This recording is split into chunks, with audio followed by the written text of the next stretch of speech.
Good evening, members of Spiritual Encrypted Encounters. This is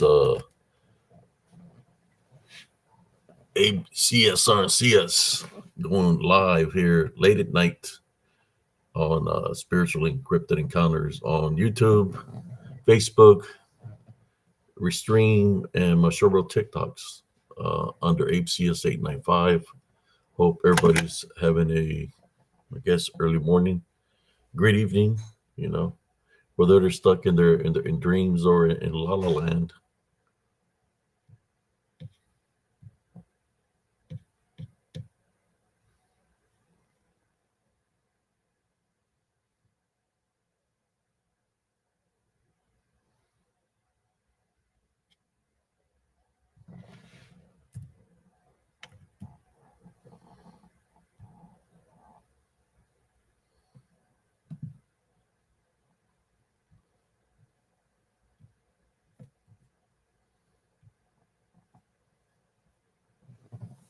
How you doing, Brian Griffin? How you doing beyond the box? Hope you all having a great evening, or should I say, early morning.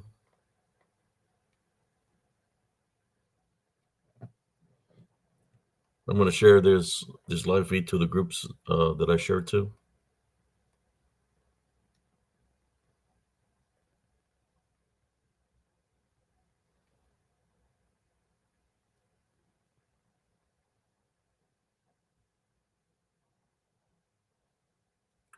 How you doing?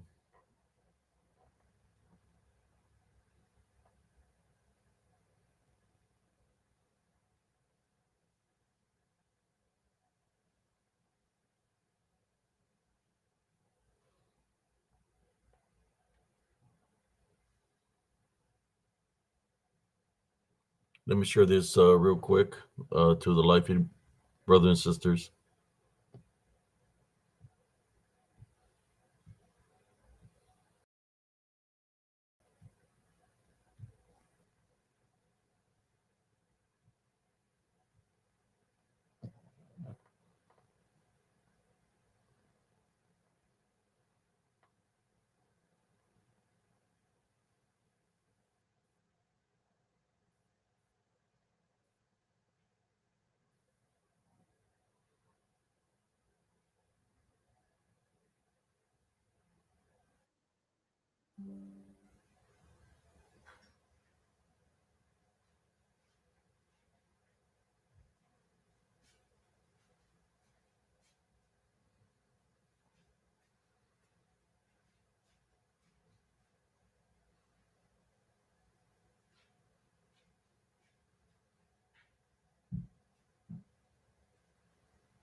Here we go. Shared. I think I got caught up with all the comments here. How's everybody doing this evening? I hope everybody's doing great. Uh, Turn off the light here a little bit. Waiting for cousin Jesse. See if he tunes in. Uh, I was gonna go live at 11, but brother Josh Turner was doing live, so I said when he called me, I was knocked out. I was asleep actually, so I just told him to go ahead and do his live. I'll do mine later on. It's been a long day. So how's everybody doing? For all the night owls and early birds, how's everybody doing tonight? How you doing, Tugger?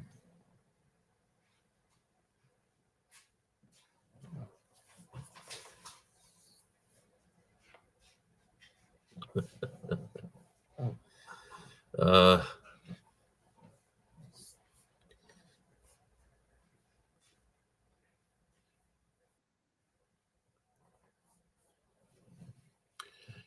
I just don't understand. Before tonight's topic is dark shadow figures, the dark shadow spirits, right, of Elms Grove Estates, where I used to reside in Killeen, Texas. That's what is about tonight.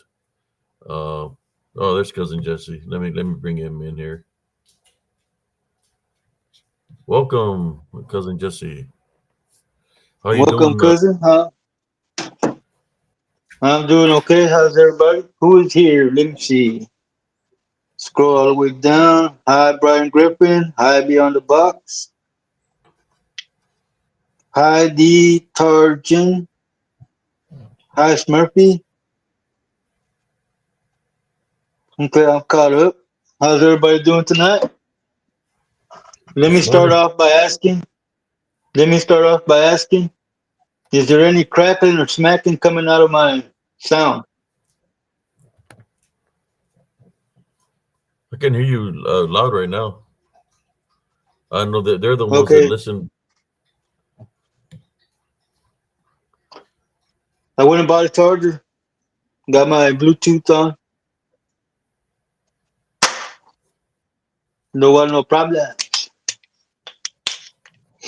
¿Qué pasquis, Murphy? ¿Cómo estás, loco? Tonight, I want to talk in depth about what I witnessed in Elms Grove, the things that the activity. I want to go in detail, in depth of the activity that happened was happening in Elms Grove when I used to reside there from 2002 all the way to 2015. When you uh, buy a piece of land or you go to rent somewhere or you have a home, you just don't know where it's built on, what's the history on the area you're at, and sometimes it's too late. By the time you find out what the history of the area is, because you already been living there for about you done sign a contract. I was buying a mobile home, so when you sign a contract to buy a mobile home, you got to fulfill it, right? You pay off the mortgage, whatever it's owed on it, and then it's yours. Sometimes you just don't know where these homes are, what's going on in the area or anything. The only thing you can do is view. You view the property. It's a park. It looks very nice. You view the area. You don't know the other activity that's happening, and the management or the people, your neighbors ain't going to tell you. The management is not going to tell you of the activity that's happening there. Sometimes you learn the hard way, and that's what happened to me when I lived in Elms Grove Estates. But before I continue, I just want to address something here. Say something real quick. Um, I'll be right back. Go ahead. yeah, I just want to say something real quick. For those people that are living in the past, right, trying to find dirt on people, something that they're mixing it up to make it sound like people are bad people. Something happened a long time ago, uh, or that you say happened, but you don't put the whole thing out there.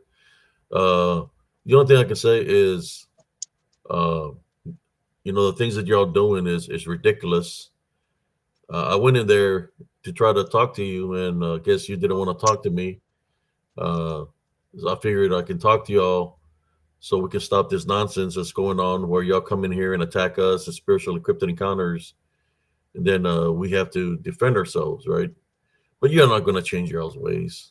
You got crazy Dana Ortega trying to cast spells at me.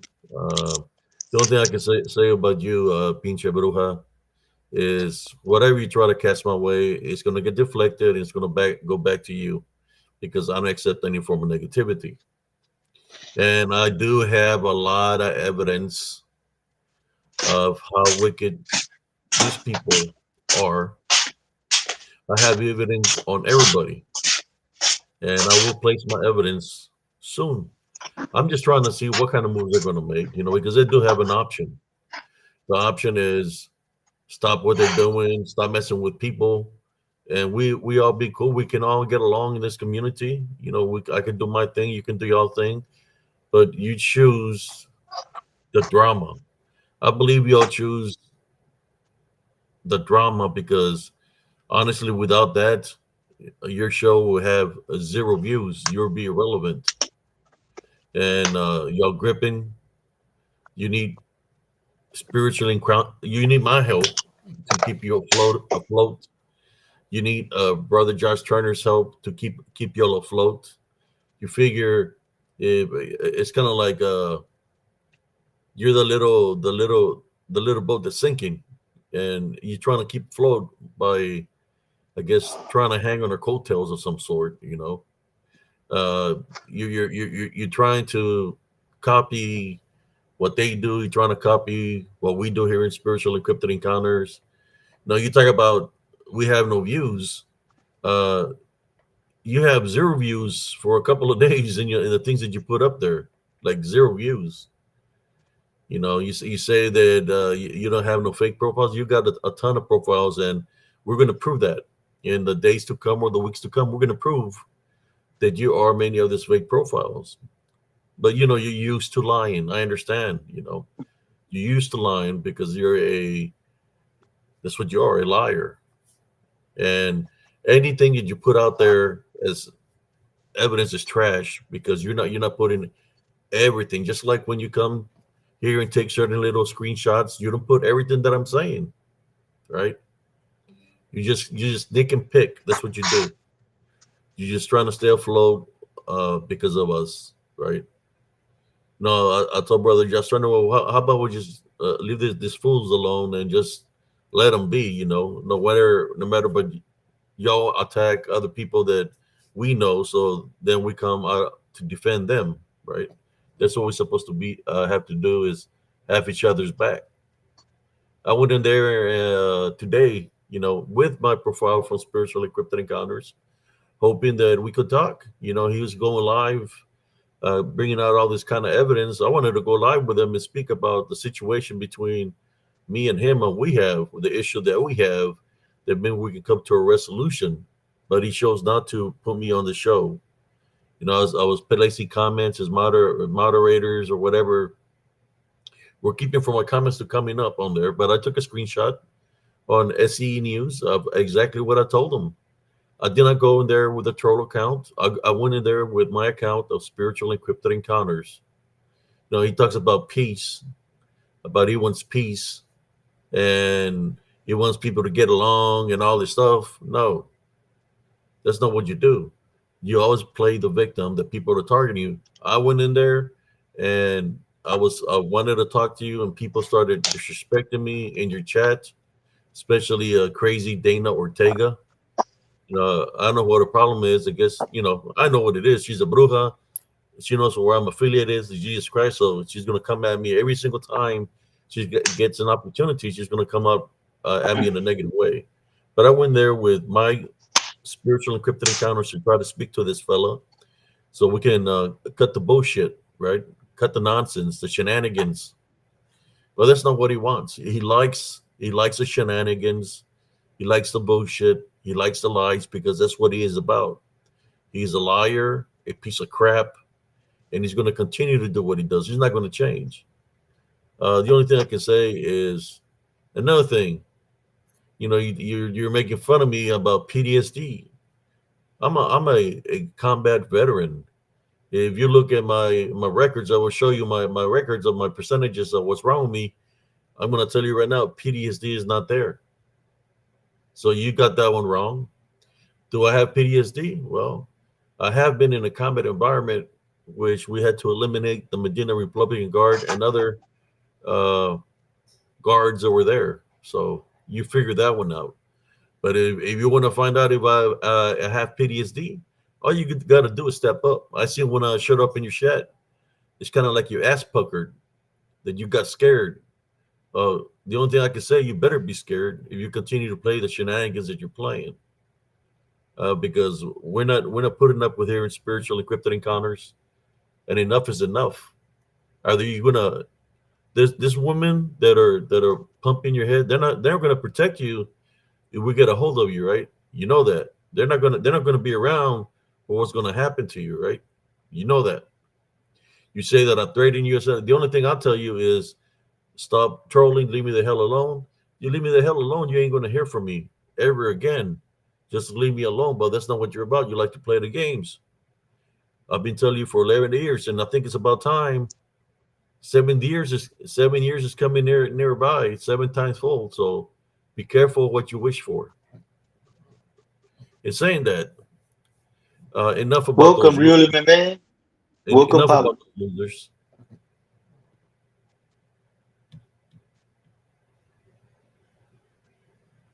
They got nothing else better to do but to lie, try to make people look bad, taking things out of context. Ridiculous. Man, I popped up in that feed. You see that the fella got scared. If he wasn't scared, he could have put me on the link so we could speak. He didn't send me a link at all. That's what in Spanish we call those individuals panochas.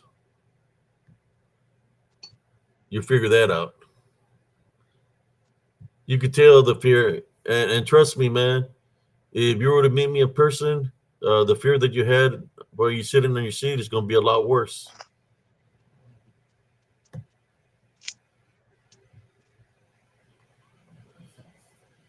I represent myself. I don't work for nobody. I'm not working for anybody. Spiritually equipped encounters is mine's. What I say is coming out of my mouth.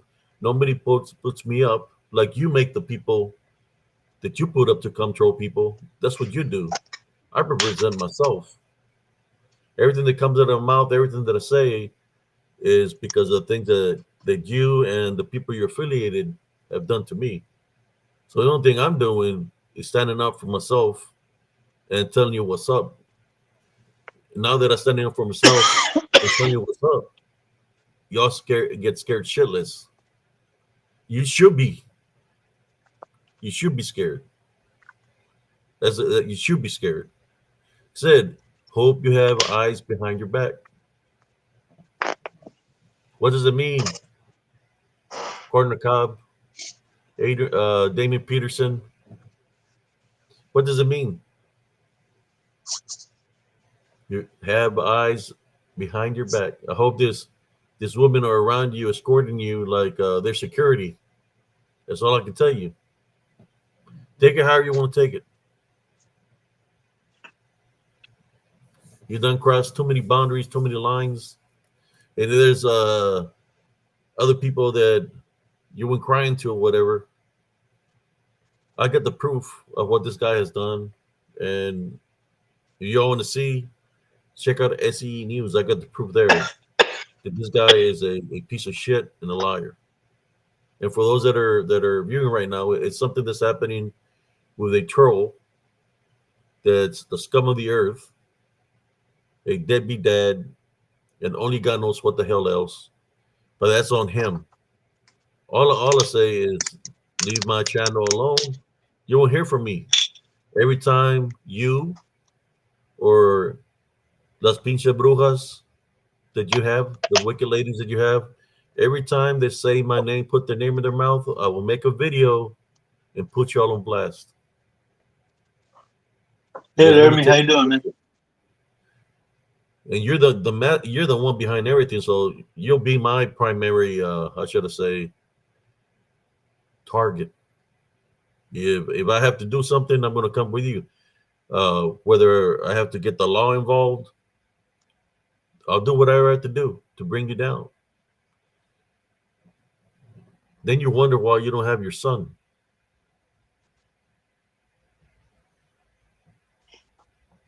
There it is. Oh, there we got a Dana Hi, Ortega in here. Gibbons. There she is. She's a Hortega. Hortega. There's a Dana Ortega in here. Oh, so you finally revealing yourself that you're a Jezebel. Who sent you? Did Dirty Ike send you? Ortega? I guess she must have liked that name that somebody gave her, and she created her own account. Ortega. Hortega. Can I poke you with a stick? I don't know because I don't know about that, man. She probably has some kind of something.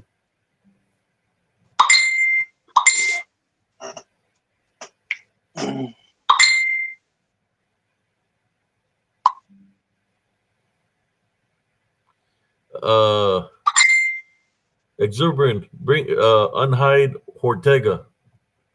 I want to see what she has to say. I don't know somebody hit her. I don't see her. It Do you was see exuberance. It her? was exuberance. Exuberance, unhide her. I want to see what she has to say. You did the right thing, but just unhide her. I want to see what she has to say. I guess she's finally coming out of the woodworks. Out of that cave, he was taking a picture in front of. How wicked she truly is. She didn't put the name on there. Ortega. What's up? No BS for me. Hi, Morgan. Unhide both accounts, exuberance, por favor. Yes. Gracias. Gracias. You're the man. Thank you. Talk to me, Ortega. Where you at? You see, every time I try to do a show, they always try to come and interrupt my live feed. Uh, Trying to talk about this dark shadow figures. I know I was addressing them, but she showed up, so Hey, exuberance. I'm gonna give her the Unhide, Targaryen. The Targaryen. Please unhide it, por favor. yeah, and Ortega also. Yeah, Ortega's already been done. We just need the Targaryen.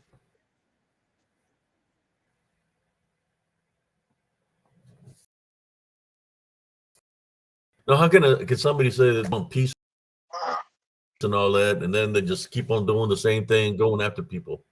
What do you call those people, Primo? They say something, they do the opposite. Uh, Proper Mentirosos. word for them. Thank you, exuberance.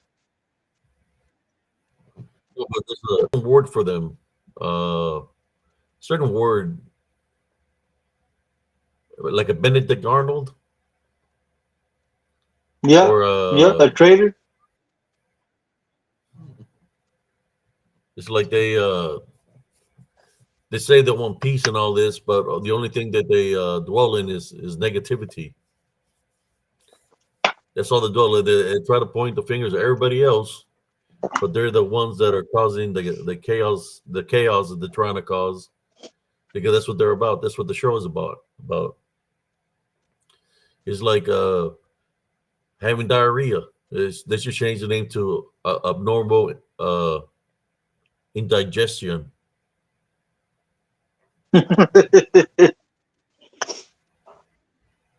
uh, Where I are guess you, Ortega? she had to go work a corner or something because she's not here no more. I don't know. She went back to the cave. How you doing, Sister Morgan? But anyways, if you want, the only thing I can tell you, if you tune in to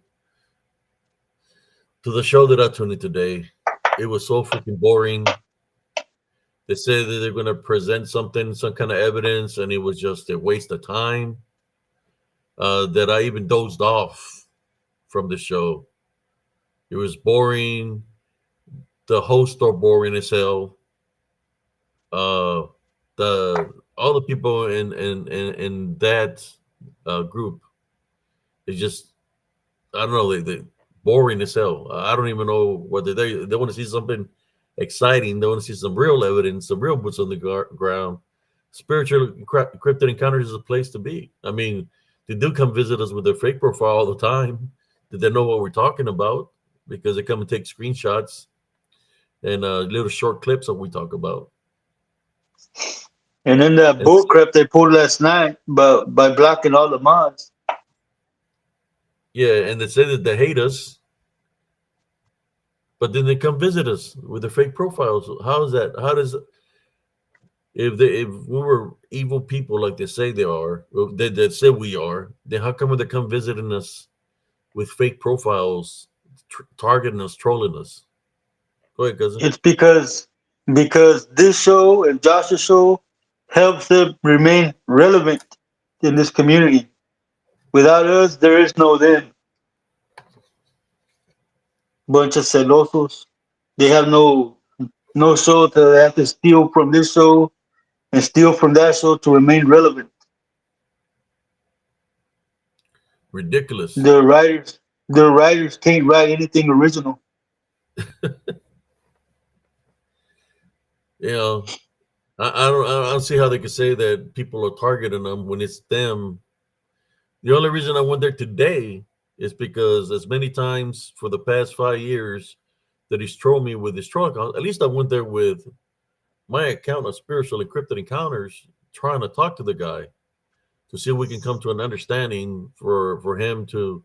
He claims that he wants peace, right? That he's not about the things that he That is does. about.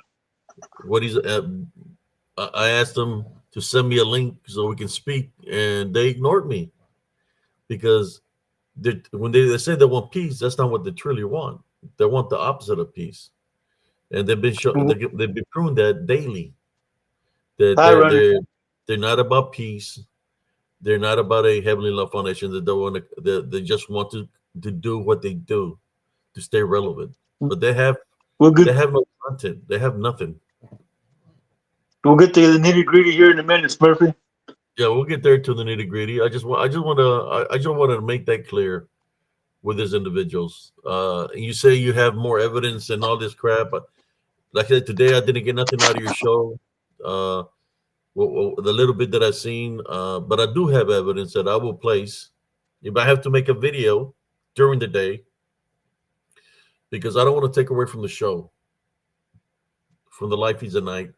So the evidence that I will submit might be me doing a video during the day, even if it's an hour long, and I'm gonna place my evidence of what these individuals have been doing, and I'm gonna put them on blast. You know, if that's what they want. That's what I'm gonna do. Of the things that they do, how wicked they truly are. Oh, and by the way, Dana, fuck you, fuck you, Dana. Pinche bruja, mira, toma. Keep on having my words in your mouth, doing your little spells. It's going to continue to backfire you, fire you, pinche bruja. In saying that, we're going to continue on with the show now. Dark Shadow Spirits of Elms Grove Estates. Beyond the box, uh, she knows about the area, as a matter of fact, because she used to work security at a club right beside that area where I used to live. So she knows the area. Beyond the box, Sister Brenda, she knows the area of Elms Grove, and I'm thinking she might have seen something or might have had some activities because the club would close like around 2, 3 in the morning. So I'm more than sure the time that she worked there that she would always get an eerie feeling coming from that area. I know that she said she witnessed some things, heard some things, but that's what I want to speak to y'all tonight here on Spiritual Encrypted Encounters. So if you want to, I'm going to give y'all a chance. If you want to warm up a bag of popcorn or, a little cup of coffee or take and get a snack, go ahead.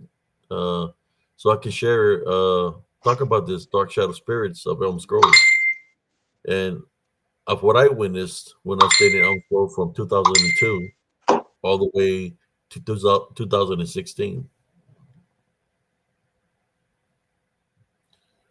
Yeah, if you want to speak on this, Sister Brenda, I'll shoot you a link if you want to. Just you don't have to show your face if you want to speak of what you've seen, what you witnessed, and what not just you, but the other securities that work with you. I'm more than sure that you sense something there because it's hot and heavy. If there was a fear factor, a number between 1 and 10, it would be higher than 10. It would be like up there, man, like a higher than 15. It's up there. The fear factor where your hair stand up and you're hearing all kinds of stuff. It's up there. I'm thinking honestly that it's one of the scariest places that I've been that I lived in or that I witnessed here in the state of Texas. A lot of activity there. Beyond the box said yes. You can send her a link. Alrighty, and you see, and then I'm gonna let her share what experienced and witnessed there, and then I'll share what I witnessed because I lived in that area. You know, I will shoot her a link.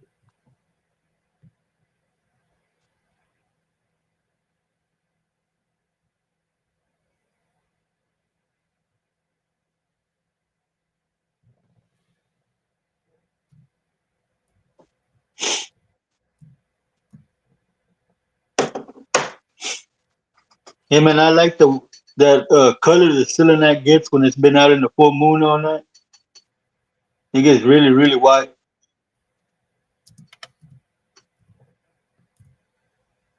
Hello, bounty hunting bear. How you doing?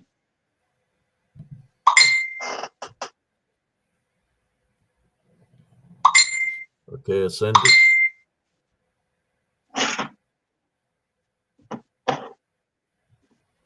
and I'm more sure walk-ins with Bear because she's spiritually in tune to Mother Nature that she's witnessed these things that we're going to speak a bit here about here late at night. I'm sorry that I didn't go earlier. Like I said before, I had dozed off. Brother Just told me said he was going to go live, and I woke up for a little bit, and here I am doing a late night live. Shout out to Paranormal Table and the paratroopers. Shout out to my sister this morning that she got up in a situation that she didn't know what was going on, but she kept on coming like a warrior.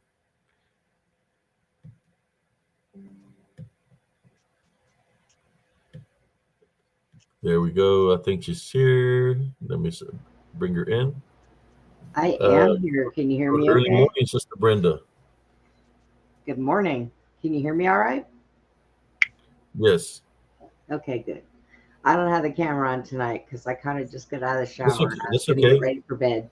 That's even better when you don't have it on. At least you're able to speak. And I was trying to tell people we have open mic night. You really don't have to show your face, but you can speak just like Sister Brenda is speaking. Just share your experience, what you went through.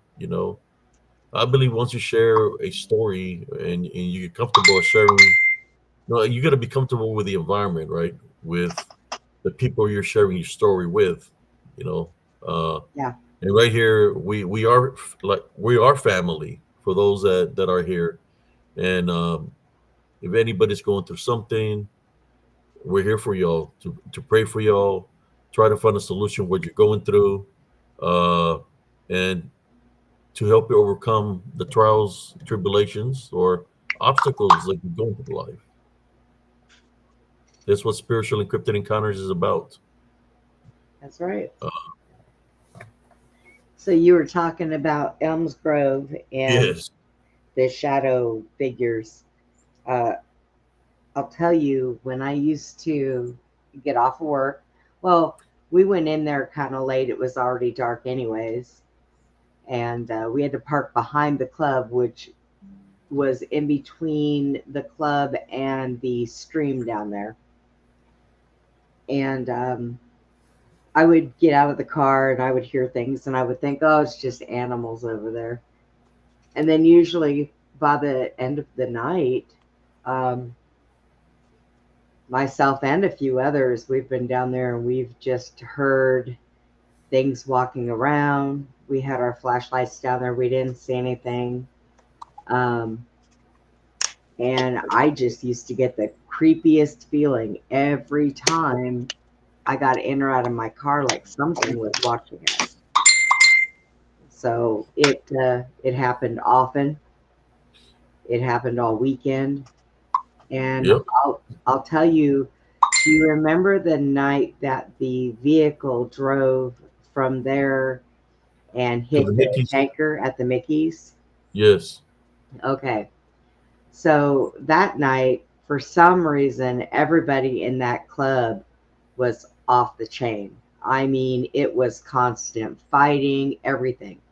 It was very, I mean, it was a active club anyways, but it was more. Um, Used to and be we would all look, Club huh? 90 at one time, and they changed it to something else. Yeah. And we would all look at each other and say, what is going on tonight? I mean, these people have all lost their minds. It was And those things that are there. That's what they do. They possess to make the yes, people fight. yes. And so we finally got the parking lot where it was cleared partly. And all of a sudden, somebody who happened to have drove into the parking lot was just coming in, going out. So we seen him, and he was going really fast, and we were fixing to stop him and tell him to slow down. And instead, he drove right through there, went out the driveway, went into the Mickey's driveway, and headed right for that truck. Oh And wow! yeah, we were like, oh, no way. Yeah. And And it shook it everything. exploded. Did any people die that night, or The people that were inside of the gas station, they got out. We moved everybody to the back of the parking lot and cleared the parking lot for the fire trucks. The person that was driving that car died Wow. automatically. Like, and it was so weird because it was it wasn't that he hit the fuel truck and blew up. It's like the car hit the truck and the car blew up and it blew up the fuel truck. oh wow! So it was a weird night. And when And somebody. I mean, they never found out. I mean, they couldn't find out if the guy was drunk because most likely he burned. Uh, but I feel that maybe something had taken over his vessel and did that on purpose, yeah, I using mean, him, yeah, using he him, was it control of his wasn't body. right. And it wasn't somebody from the club. The person just drove into the parking lot and out. He wasn't there. We just watched him drive in and out. So, but that night after that happened, we got everything cleared up. They had the fire trucks there. They were telling everybody to get out of the area. I went to the back of the club to get in my car, and I could hear walking, and then I heard snickering, like kind of like a weird snickering laugh. Hmm. And it was Did it sound like a woman or a male? Because a they woman. It yeah, sounded like a woman, and yep. and it was a cackle, giggle like type thing. It was weird, but Can you try to imitate it so people can understand what you heard? it was kind of like a Like a loud, yeah, like a like a loud, like she That was sounds laughing like loud. Dana Ortega. yeah, right. Well, the because I know I know how she sounds. I just wanted to find out from her it's the same thing that I've heard from her that the Yeah, military guy heard when she was laughing at him from and inside the woods.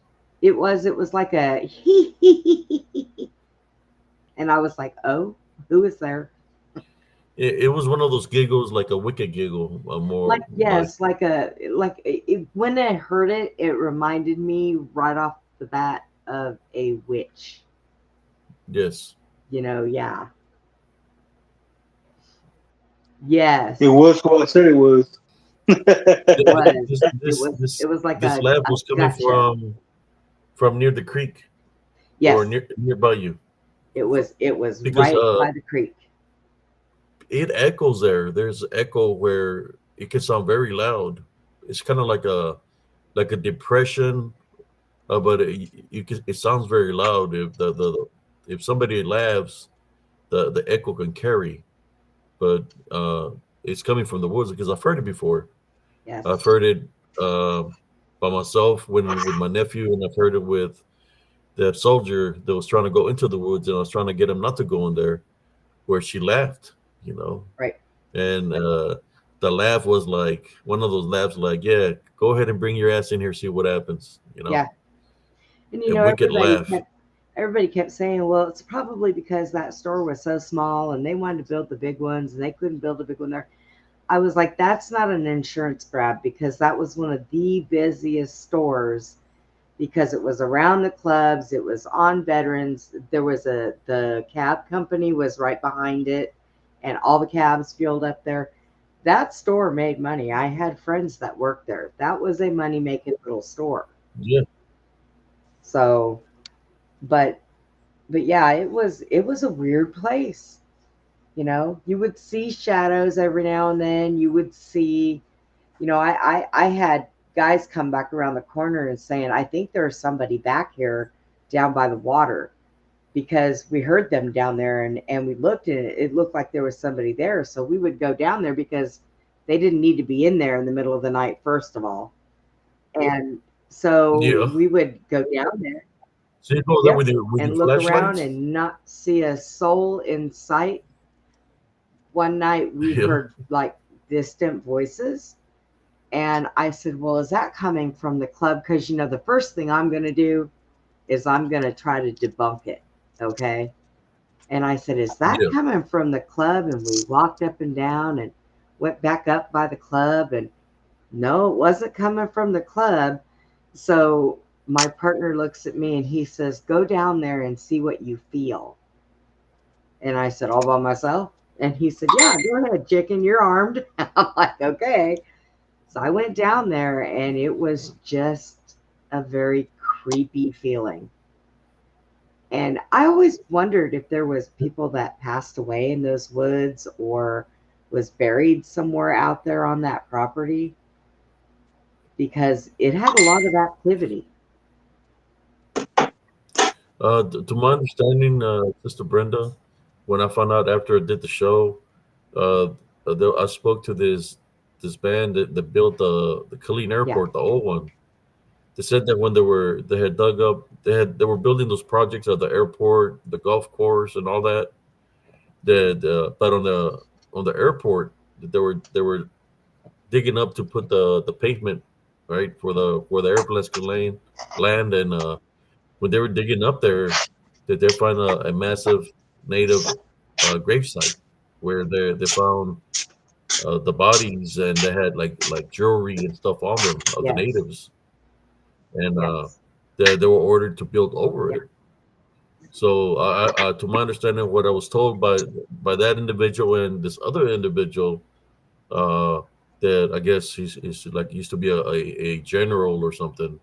He lived in Nolanville. He told me that all that area. Well, two people told me that all that area from the golf course all the way down, it's kind of like in a void because you got the where it says Killeen City Limits right there nearby, somewhere between the Mickeys and the O'Reillys, but then it's a gap for when you have to go all the way through there, and you're getting near Harker Heights where it says Harker Heights. So that's like a void land there where it doesn't belong to either or of Killeen or Harker Heights. It's just Right. in between. But they were saying that that land, that there was a massive Indian burial ground and that it went all the way down to the creek. That all that land there used to be native Yeah. Indian burial ground. And then where that And I'm thinking house, that's why that yeah, lady and then was so there was hot. a house just beyond the club that was like across from the Domino's pizza they had there. And that house, there was a family that lived there, Yes.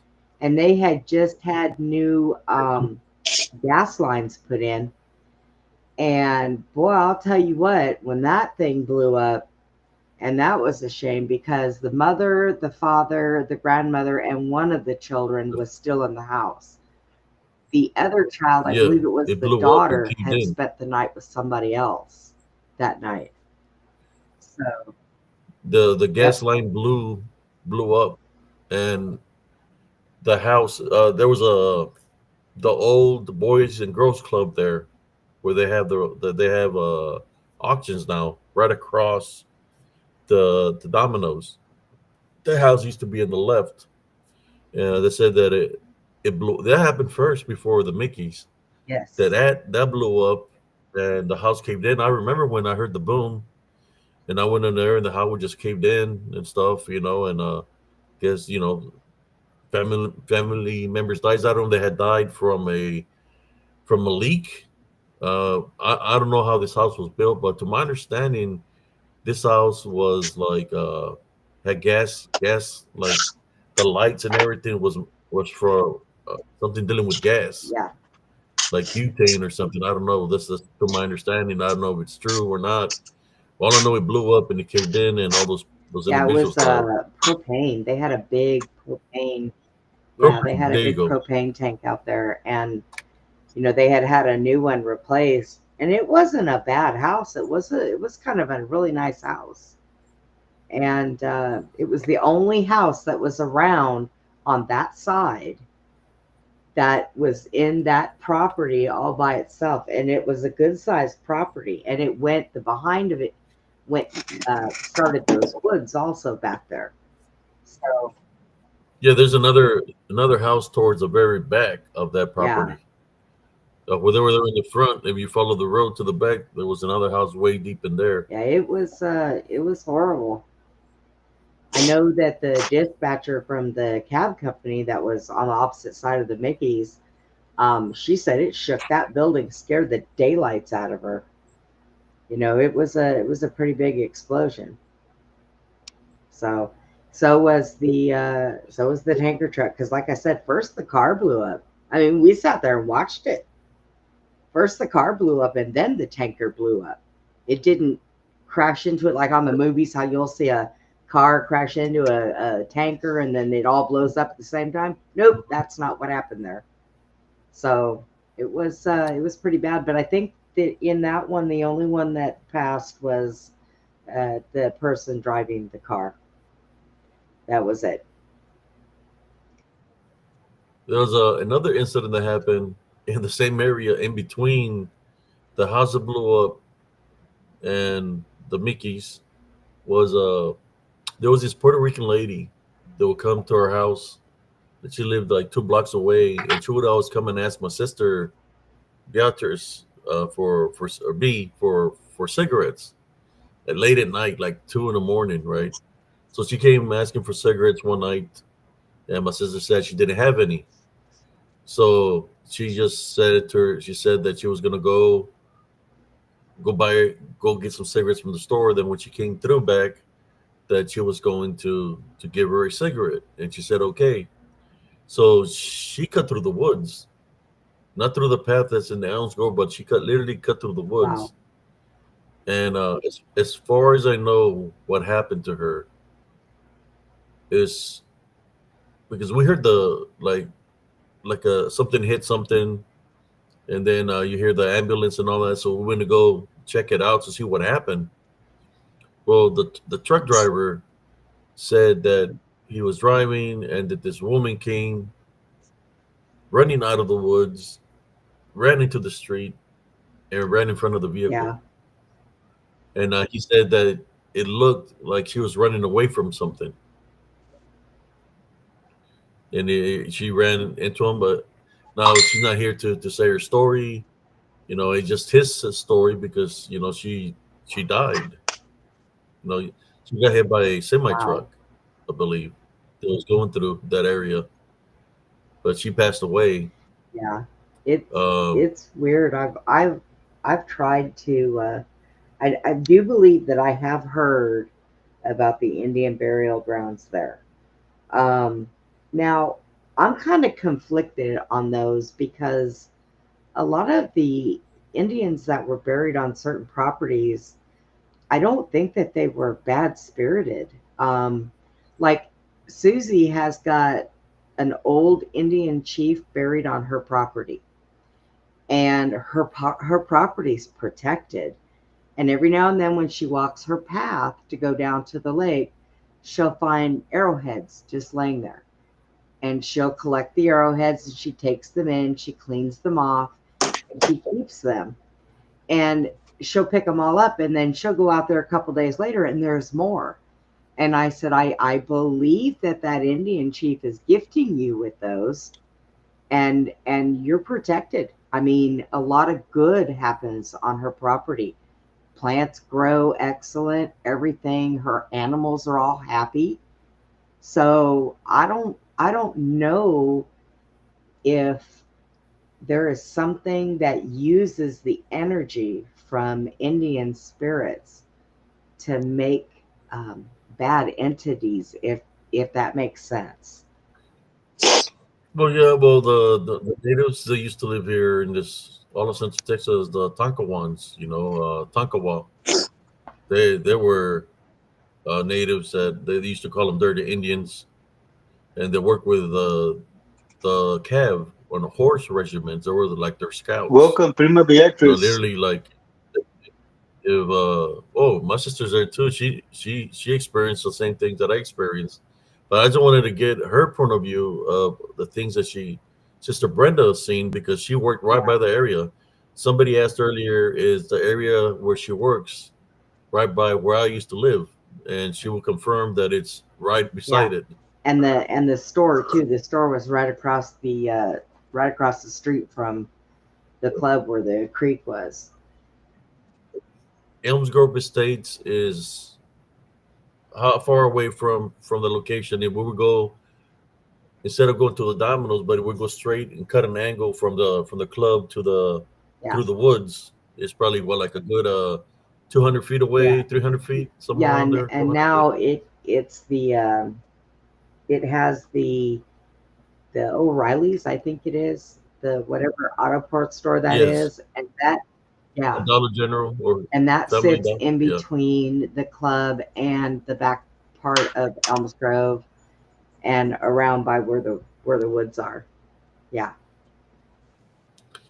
and there's a cross right in front of the Yes. O'Reillys. You ever seen it? The cross that's right in Yes. front of it. If you go down the highway in between Elms Grove from where you heard the woman to where I lived. If you go to Harker Heights, you see but nothing but crosses where people have Yeah. died down the road. Yeah. It's a pretty. It can be a pretty dangerous road, and I don't know why. I mean, it's a 4 lane with the middle, so basically it's a 5 lane highway, and why? Man, just talking about his sister Brenda, my Yeah. hair just stood up. Let me say a little prayer right now. Heavenly Father, at this time, we'd like to type and rebuke any negative energies that might be here, or if anybody's trying to do any witchcraft or necromancy, we type and rebuke in Jesus Christ's name. This I pray in your name. And Amen. Because you're being trolled right now, man. They watching. You know they watching. probably. So, I just wanted to get her from because I had somebody else that had an experience there. It was a truck driver. And remember the parking lot that's right in between to the left? Well, it's not there no more because they built something there now, but there used to be a parking lot where Yeah. truckers used to park. Uh, I heard a trucker that had an experience there. A homeless person that was living underneath the bridge had an experience there. The homeless person was living under the bridge in a tent, right? So, Wow. Excuse me. which is where the bridge is underneath. The club is right there, like maybe 100 feet, 150 feet away is the club, or 200 feet. Yeah, somewhere 150, 100 is the club because there's a bridge. When you cross the bridge, the club is right there Yes. to the right. So he said that he was sleeping underneath the bridge, and he was out of the tent because it was a hot night, so he was sleeping just in a sleeping bag. And when he was sleeping in the sleeping bag, that he heard water splashing from the creek. And he said when he looked to his right, he said, this is what he told me. He said, I seen them. I said, what did you see? He said, the beast. The beast. I seen the beast. I said, "What do you mean the beast?" He said there were beasts like werewolves, like Yeah. werewolves, demons. But he said werewolves. They were standing in the creek, very tall, and I didn't want to move. He said that he was fearing for his life. He thought that something was going to happen to him that night because he said he seen like six of them standing in the creek. And the creek, the water was probably, if you stand in the, it's not that deep. The creek is probably like, uh, if you stand in there like 4 feet, 3 feet, it depends if there's water or not. But he said he seen them. He didn't want to move. And you know where he was sleeping at, Sister Brenda? When I spoke to him What? about this, it was a lot of mosquitoes that this day. He was sleeping behind the Mickey's by the AC unit. That's where he was sleeping in the sleeping bag. So when he told me the story, I feel bad for him. And because you know what, man, I got a tent.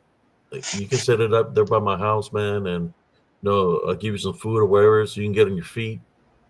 Uh, just come on over, man. And I got him out of that area because of what he had told me. We used to call him Cheech. My sister knows. How you doing, Sister Beatrice? Uh, we used to call him Cheech. That's what his nickname was. But when he told me that story, he looked frightened because it happened to him there underneath that bridge. That's why he was sleeping behind the Mickey's by the AC unit. Yeah, I I really believe that a lot of the homeless people experience a lot when it comes to the spiritual world. Number one, they're grounded to the earth because where else are they?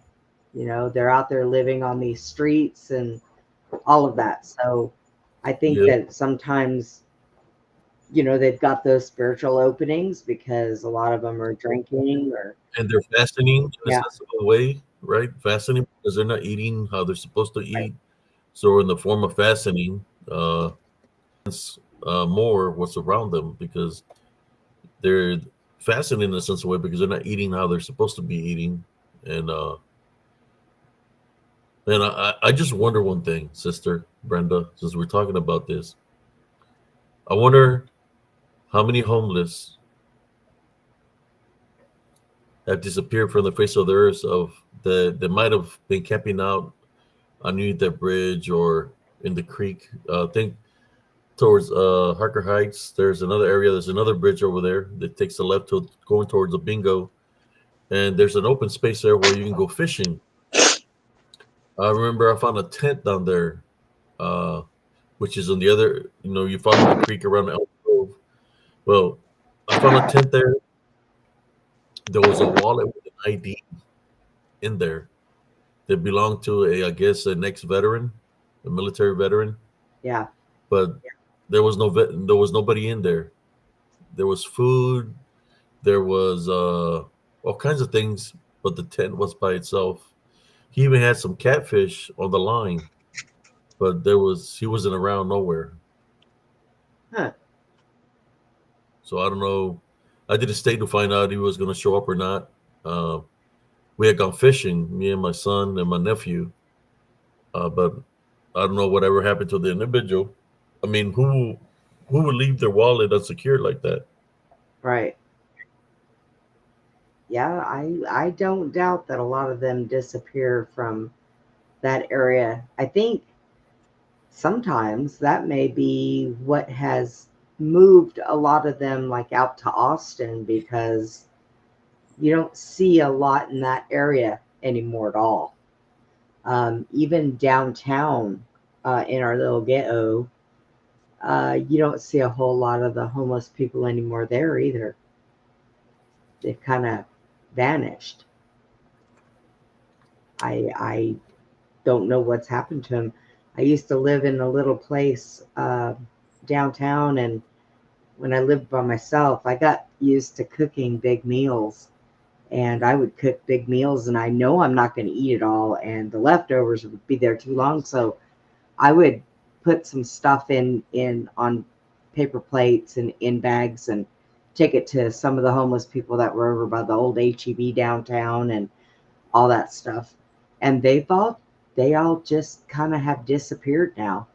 They're Yeah, not the there HEB anymore. kept them there. I think that HEB was like there, and once that HEB closed, Yeah, well, there's two HEBs that closed. The one there and the one down Forward Street.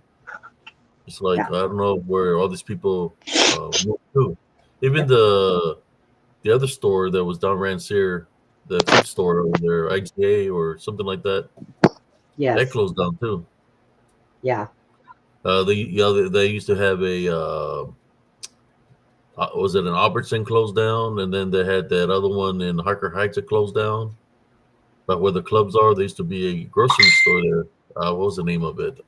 It's, oh, I just can't remember. It's been so long. But there used to be a grocery store there too. But they closed that down also. yeah, yeah. There's a lot, and a lot of them they've kind of disappeared. Me, I think, on the other hand, when I sit and I think about it, if I was homeless, I would much rather be in this area where it is smaller than be out there in Austin where it's big and there, people everywhere, and uh, traffic is horrible. So I would much rather be down here, but for some reason, when we see them, they never stay long. So it's strange. It is very strange. but I think And you've been to Elms Grove also. That's the thing because you yes, say you have a friend there in Elms Grove. I've known people that live there. Did they Um, ever share any stories with you? I mean, which side of Elms Grove would they reside in? Was it Actually, by these people were back behind where the pizza place was. yeah?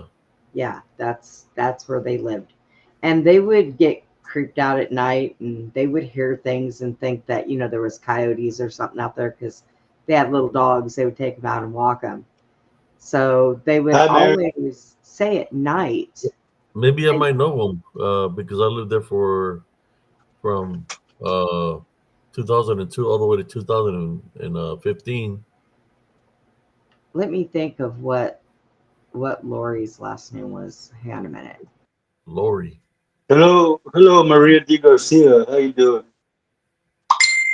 Thank you for coming in. Lori.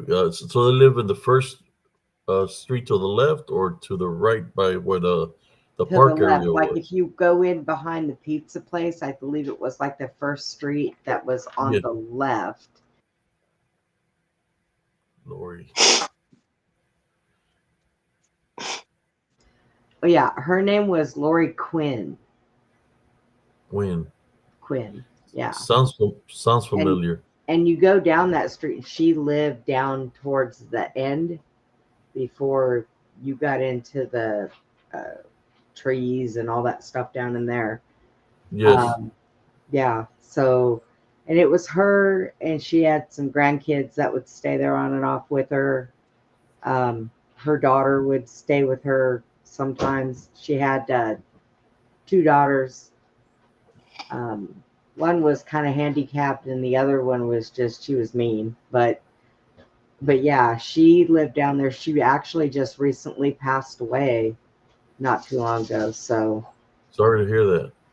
but yeah, it's strange all over in that area. And Hi, Larry Sharp. now where they have the bigger part when you go into Elms Grove, there was that big field off to the right when you pulled in. And now that they're starting to build stuff there, it looks like they're going to build a big shopping center there on all that property. And I'm thinking, oops, that might not be a good thing. Well, there used to be a house right there where they tore down all those woods. There used to be a house there. It belonged to a man. I guess before I moved into the park, something had happened there where the old man was a gun seller. He would sell weapons, like what do you call those? They're like all weapons, and he would sell weapons there. Kind of like the ones that you go to the shows. What do you call those individuals? Uh, they have the weapons to take them to the shows and stuff like that. They're Oh, like antiques. Like the gun shows that they have? Yes. Yeah. Well, that's kind of like what he would do, right? And I guess some teenagers went over there and broke into his home and they killed him. Oh So wow. what was left was the home. But in that area right there, there was a lot of activity also in that area where he lived, especially to the. If you go down the road, there's one tree that was left up, and that's an old tree. That tree is where the activity was. You know, so I went to some activity where the tree was. I used to see one evening before the sun was setting. You know, the sun was still up and it was going down. I was going to Domino's to I had ordered a pizza. I was gonna go pick it up. No, since it's a walking distance for me, right? Because I live down the second street going towards the office, which was lot 49. So I was going over there and I witnessed something. I witnessed like six figures walking with what seemed to be druid-like uh, robes. They were like light brown. They were like brownish, and they were all walking behind each other. And as I was looking at them, as they were walking, they disappeared. Oh They were wow. walking along the edge of the woods, going towards that tree. Yeah. Uh, I don't know. To my understanding, from this other gentleman, he told me that there used to be a lot of cult-like activity and witchcraft going around in that area back in the day when there was nothing there, when it was just. I ran into an old man that he told me of the things that were happening around there. You know, some areas it was like the KKK, and then some areas you think about it. You know, you spell out Colleen. What does it spell? What Yeah. does it really mean? Yeah. You know, Yep. I sure and do. whenever First time I ever heard that, I was like, oh wow. that's that's what they named it. And then even Harker Heights was a like a KKK name. Harker Heights, get it? Yep. Heights, which would mean like a tree. Yep. Um, so a lot of the names that were given around there was because of the things, uh, the KKK would do or whatever. Yeah. But Yeah. Colleen, if You you can spell you it out, I can won't say it here because I don't want to get in trouble. But yeah. all I can say is kill, and Yep. then you figure out the rest. Yep. I found that out. Somebody told me that probably about 6 months after we moved here. Um, and it was when they told me that I was like, no way. There is no way somebody would name a city that. Now come on. And they were like, really? And I thought about it for a little while. I was like, wow. That's not good. But you can tell the difference. It's so funny because I live not that far from where Elms Grove is, as a matter of fact, just a few blocks. And I'm up over by, do you remember that little Fast Time gas station? As you're going into Clean from Heights, it's on the left hand side of Jeffries and Yeah, 38th Street. I yeah. live off of 38th Street, so I'm not that far from there now. And you can tell the difference when you leave from here and you drive that way and you start getting over there towards that road. It's like a whole different feeling. Yeah. Like you feel like you have just crossed into an enclosed bubble. And it's strange down there. And even in Harker Heights too. I used to dread going in there when Man. I would go out. My friends would be like, "Hey, let's go over to Wild Country." I'm like, okay." And we'd get up, go over the hill, get into Harker Heights, and it's like, God, I Even really don't want to be those shadow there. figures, they're even witnessed, believe it or not, at the clubs in Harker Heights. I went to Yeah. the one that they called the Veterans Bar. Oh yes, When I went in there, the owner told me, "Hey, if you see any dark shadows in here, don't worry about it. Don't worry about that. It's just a ghost that's here. But he said a dark shadow. Yeah. Uh, and I've seen them at the VFW also. This dark shadow figures because the creek runs all the way from through all throughout Killeen. It goes through around to the back of Harker Heights. Yes. But yeah, this dark shadow figures they're spotted everywhere. You Yeah. know, There's when it a was wagon, I think there was a wagon wheel or something like that. There was a they club. had The burn they had Stetsons. Um, there's a lot of old ones there, uh, right behind where that RV park used to be. Yes. And there was one of the clubs that I had gone into one day, and I felt, I'm pretty intuitive, and I felt a presence, a small Mm-hmm. presence. And I looked at somebody and I said, "Hey, uh, how long have you worked here?" And she says, "Oh, I've been here about 10 years." I said, "Okay." I said, "Is there a spirit that comes in here?" She said, "Oh yes, and she'll pull on your clothes." And I said, "All Oh right." man. I said, "So explain that to me." So apparently they had said there was a woman that years ago that had gone by that club and left her child in the car. And her child had gotten out of the car and got in that road on Veterans and got hit. So she hangs out at that bar. And I was like, "Well, has anybody told her she's too young to be in here?" you know? But yeah, and apparently they still to this day, it changed names and changed owners and stuff. And they still say that she is still there, you know?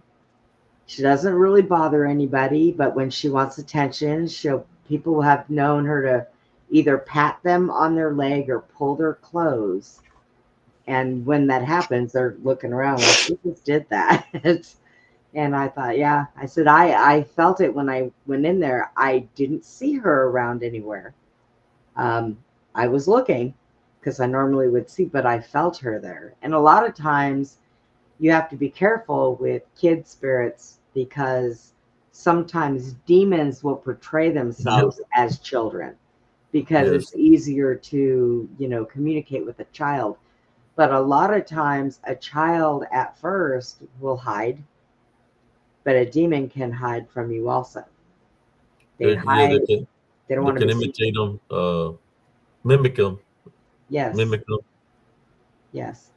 But they were all absolutely certain, this little girl's not done anything mean to anybody. Every now and then she wants attention. And they said this story of where she came from. And I was like, well, I guess I can see that. You know, it's the only place she knows to be. It's the last place she's seen her mom.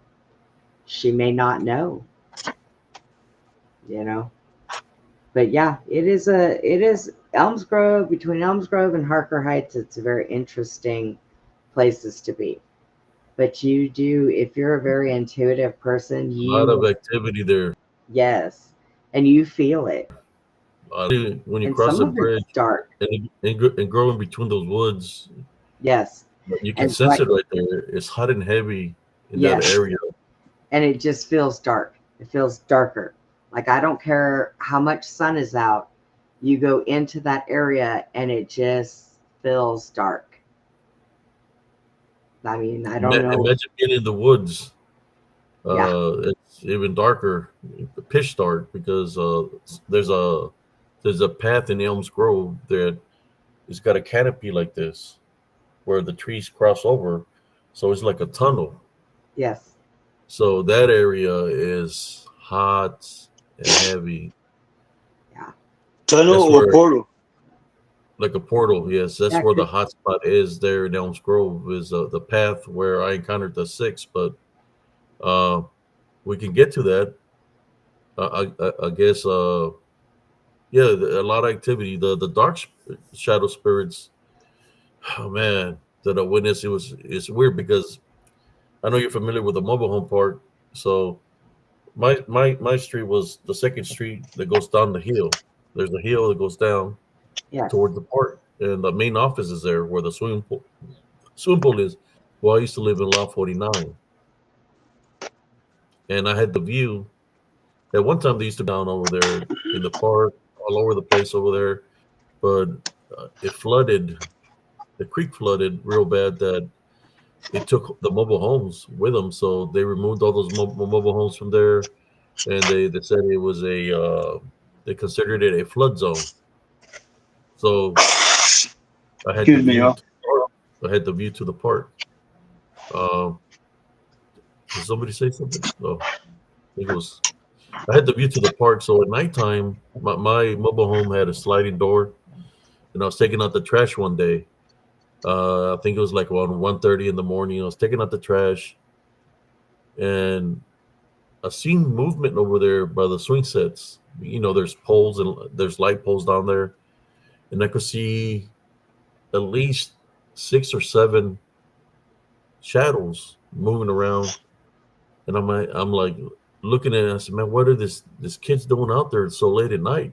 Playing whatever they're playing. The only thing I could think they will play at nighttime like that would be the game called Manhunt, right? That's what they call it. We knew it as hide and go seek, but they call it Right. Manhunt, right? So I go back inside the house and I tell my sister B, I say, hey sis, there's some kids playing out there, and I thought it was her boys. I said, you think it's the kids are here, but this and oh, they're asleep. So I look again, and there they are running around. So there I go as a Sarncias good like, and I'm walking towards them and start yelling at them, hey, y'all need to go home. It's too late to be out here. There's all kinds of animals out here, and they're just running around, not listening. So as I start getting closer to them, they're running to the woods. Oh, So I'll go all the way to the swing set by the woods. I said, I know y'all hiding for me, so don't make me go in there looking for y'all or get y'all, because if I get you, I'm going to take you to your parents and I'm going to get you in trouble. So I want to go back home. I'm going to give you a chance to go home. So I walk all the way back home, go back in there, give it about 30 minutes. Then I go look again, and it's already like 2:30 in the morning. Instead of 7, there's like 9 of them running around. So wow. there I go again, going towards them. This time, so okay, I'm going to sneak up on them. I'm going to go behind the trees and sneak up on them. So by the time I'm getting close to them, they're running into the woods, and I started believing it was kids uh, playing that manhunt, or that game manhunt. But Right. then what I started noticing that the shadows started growing. They became taller. When at first I seen them, they looked like you know probably like 6 foot tall, somewhere around there. But then it started growing to like about 7, 8 foot, 9 foot tall. Which I said, "Oh hell no! Welcome, Nanny Turner. This is not kids." That's when I started noticing the weird activities that were happening in Elms Grove at nighttime. Yeah. They're pretty tall, and every time I got near the woods, they were running to the woods. Sometimes you could hear drum beats, like boom, boom, coming out of the woods. The drum beats, and I said to myself, "Well, maybe it's a pipe or something that sounds like a drum beat." But you could hear like drum beats coming out of the woods at nighttime, and then the shadow figures, they'll be everywhere within the park. So I said, well, maybe it's just my imagination that I'm seeing this because it's late at night. Maybe it's just the lighting that is causing an illusion. Sometimes you have to look at it to try to find an excuse, a logical solution, right? To make it seem that maybe it's something else. It's not what you're seeing. So there Right. was one Hmm. one day that some of my neighbors that lived the next block over, they had called the cops. They called the cops because the mobile homes there are on metal metal steel things that are off the ground, a couple of feet off the ground, right? So Right. we're mobile homes sitting pretty tall. That's why you put a porch. Um, so They were saying the woman was saying that she was taking a shower and that there was a peeping tom. The only problem was that this peeping tom would have to be very tall because her window, or where the peeping tom was looking at her, was on the very top of the mobile home, which would be about 13, 14 feet, tall. Yeah. And there was a peeping tom, so she called the cops. So a bunch of police showed up, like four SWAT cars, right? And they're looking for this peeping tom. Next thing you know, you hear a policeman, "I got him over here! I got him over here!" So people are looking. We're out of our homes because there's SWAT cars everywhere in that area, and then they got the high beams, and they're going like this. You see nothing but high beams. So I go walk towards the park, and they got somebody in the middle of the high beam, and I'm looking. I'm like, what the hell? It was a tall, dark shadow, and they shine the light. High beam, you're gonna see some clothes or something, right? The only thing you could see was a dark shadow in the high beam, and the cops were like, "Freeze, freeze, freeze," and all this stuff. So I guess they don't want me to talk about it. Right. So they're hitting it with a high beam, and the shadow's moving super fast. That it's moving so fast they have like four high beams from the police squad car shining on it. It's just moving fast. So I said, well, maybe if I said, let me go up here. Maybe I can help him. If he runs this way, so I can try to capture him if it's a person. But I seen a shadow. That's what I seen, right? So I go to the entrance. They had the entrance blocked by the dominoes. The squad car was in the middle of the street, right there, right. So they were chasing them. Some policemen were on foot. Some had the high beams on them. Next thing you know, you see something that's around 12, 13 feet tall pass right in front of the policeman, right in front of him, huge, and Wow. went into the woods. This is what I heard him say. They say, did you see that? See that? Yeah, I seen that. Say, we're not gonna tell the chief of police about this because if we do tell them what we've seen out here, we're gonna lose our jobs. So Yeah. right, Everybody's going to get a blood test. yeah, we're not going to write a police report about this. They kept it. They never wrote a police report about the incident that happened out there, and all the people that lived there at the time, they were seeing this dark shadow figure running around, moving real fast. It was within the things of the light. It was like around 10:30, 11 o'clock at night when it happened. Mm-mm. Yeah. I think that it gets a little bit more active at night than it does during the day, but it's still, even during the day, it still feels like a dark place. Oh yeah, there's even activity during the day, believe it or not. Uh, but at nighttime, it really picks up to the fullest. A lot of activity at nighttime, especially it's all throughout that park. Actually, not just in that area. It's all throughout the park. Ah, yeah, I don't doubt that. Well, Uh, I think that it's too big of property for anybody to try to go and clear it and make all that go away. There's too many places to hide, and if there is a portal there, well, that you can't really do much with that. I mean, they then you can get be the energy of closed, the but creek, the water that runs through there, the energy of the limestone because that land is built on a lot of limestone. So that right there by itself is stores energy. So I believe that's how they manifest in that area is in that manner, or if the trees were at native Indian burial grounds and their markers where these trees are, their graves, well, there's always going to be activity by those trees.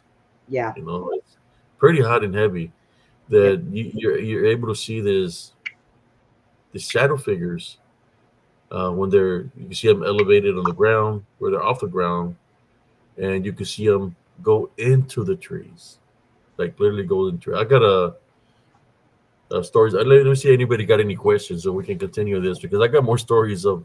I mean, a lot of stories. My sister there that's here in the chat, Beatrice, she's experienced a lot of things also because she lived with me. She lived with me there in Elms Grove, and she experienced a lot of things. She's seen the shadow figures also. The thing about the shadow figures, Sister Brenda, is they will go up to your home. They can bang on the walls, and at Yeah. times they had they had enough energy that they can open your door, close your door, enough energy to open the sliding door and close the sliding door, move objects. They had enough energy to do this kind of thing. So they they had enough energy to make contact with you. Just put it this way. Right.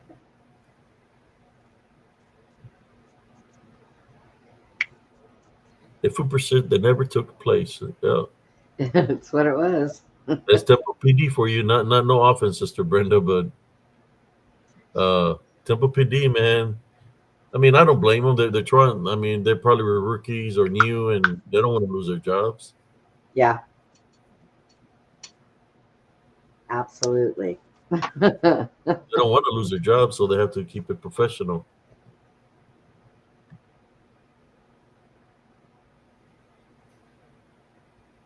There you go, my sister. It says you could hear the drums. Yeah, the drum beats, and it Yeah. wasn't for the club because the club was closed, so you could hear drum beats Yeah. coming And from the. that, did you ever notice how many people got attacked and were some of them died from stabbing, or it's like no matter what name they put that club in or who takes it over, it's like on bad ground, cursed ground. Curse grounds. Yes. I heard that a guy got his shot in the face there at one point in time. Yeah. People died in the club. Yep. Oh, I tell you, I worked it on the weekends. It was a really nasty place sometimes. My sister said they were huge, but it would also see them inside the house flying flying around in the ceiling. Yeah. Wow. I always use a lot of holy water. Put salt around the home. I would make my own ingredients of garlic, salt, with holy water. I didn't know what it was. I would even go into combat where I would make little balloons, balloons, and tie them up with holy water, and I would pray over it and bless it because I would go into battle because they were coming numbers, and I would go face them in the park, and I would fight spiritually against them. And when they would go into the trees, I would throw the I would throw the water that was blessed on the trees where they were going Welcome, through, Detour Jarian. so they wouldn't be able to use those trees as portals. Right. Uh, Sometimes I would place crosses around the trees, to keep they were in there, so they wouldn't be able to come out of the trees because they was coming all the way to my neighbors' homes. They were going through the shadow figures. They were going through the walls of the mobile homes into the people's homes. That's what they Yeah. were doing. Yep. Pretty hot and heavy at nighttime. Yeah. I mean, and there's a difference. You can feel the difference in somebody who has lost their life and they're just there. They're not guided to where they need to be. And you can tell the difference between those people and the dark entities that are around. You know, it's it is a lot heavier and Somebody says, "What's that dinging sound?" That was me, man. I had to turn off my notification sound. Oh, okay. That's Jesse over there I'm a playing little, things. uh, I'm a little dingy, man. I'm a little dingy. Well, I'm going to Hey, step back man, into did the chat because did you see the I have to. What? What'd you do? did y'all see the D Targaryen came back in? Yes, they've been in. Not Okay. saying anything, Just just smiling every time they leave a message. But I've been I watching. haven't been paying attention. I just been talking. Yeah. But I am going to step back in the chat. Maybe Beatrice will come back up Yeah, and talk thank you, about it Sister too. Brenda, for sharing what you witnessed as you Oh, did the security Miss, and all that. thank you. thank Thank you, And you. for Miss sharing. Beyond the Box. Thank you, Hey, it's Sister always fun Brenda. to come and sit and talk to you guys. It's always fun to Yeah, listen to you talk. yeah, one day, if cousin Jesse ever comes down, we need to go to Elms Grove. But I think Yeah. you can solicit it on there, but we can go a different route into that area where I had the encounter when I got surrounded by the six. I know the way to get in there, a different route, but just to do an investigation, take some, just record and see what happens. I know that in February I'm getting a new chair. I'm gonna get a mid-wheel drive with the big rubber tires so that I can actually Ooh, go places without tipping over. ooh, So, you getting them off road tires. yeah, and my friends Says, keep saying they're "Oops." gonna put rocket launchers in them for me, so it'll be nice. But all right, well, I will be in the chat for a little bit. I have to get up early in the morning, so I don't know how long I'll be around, but I do want to stick well, around for a while. I would like to well, hear, muchas gracias. yeah, I would like to hear Beatrice too and what she experienced over there. That would be nice. Okay. So, all right, Okay, thank you, I Sister will Brenda. see y'all For later. Gracias, Sister Brenda. thank you. Gracias. Yeah, And here we are again. we were having a little bit of a connection issue there. I was just like I saying saying to myself, I hope they don't disconnect. Well, cousin, an hour and 32 minutes, man. I know. You want a link, sis? I'll send you a link. Let me How see. you I send you. doing, Elastic Machinery? Haven't seen you in a while, man. Thank you for coming in.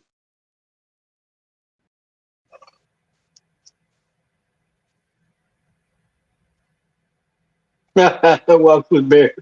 Put wheelie bars on that chair.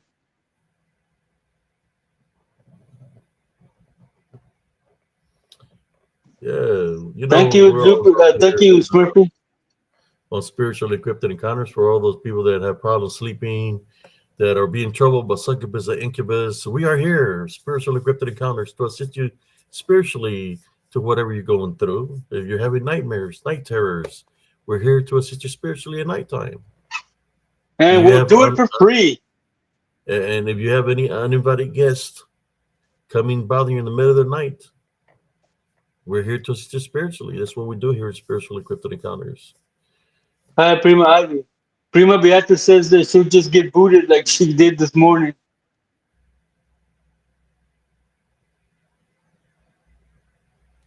I don't know what is it with your phone, sis, but it boots you out. I don't know why it does that. If you have a computer, it's better to log on through the computer. If you got a computer, get on on the computer under your profile name for that you have, and I'll send you a link through Messenger. So you just click on the link through Messenger through the computer, and you can shut off the thing and just put the speaker. Um, I'm just using a tablet, Prima B. I'm on a tablet.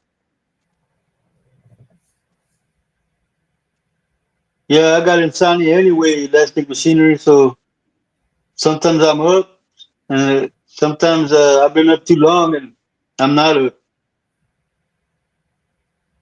I'm up most of the night for a long time. My sister knows. Even when I was in the military, It's hard for me to sleep at nighttime because I used to do a lot of night shift. So yeah, you could say I was out Yeah, there at night 24/7. yeah. Electric machinery. He got a lot of people this morning.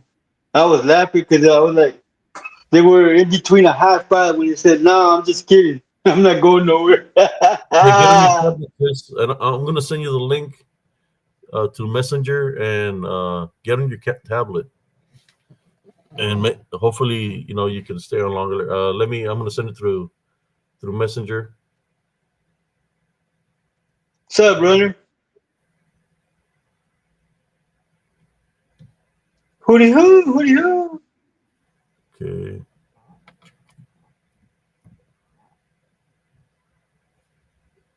let me send you the link. Okay, I send you the link. There you go.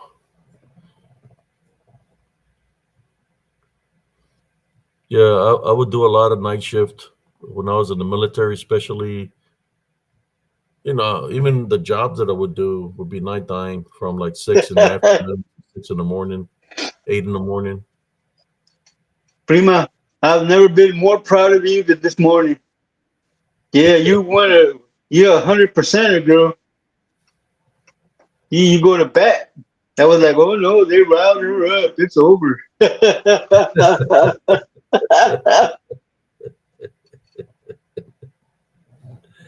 Oh man,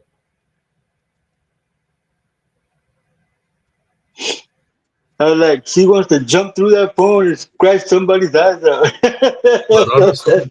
I'm gonna be honest with you. Even though I worked a lot of night shift in Elms Grove, I had no choice but to stay up all night because of the activity was so hot and heavy. When they would come to the house making all these noises, I had to go outside and fight spiritually.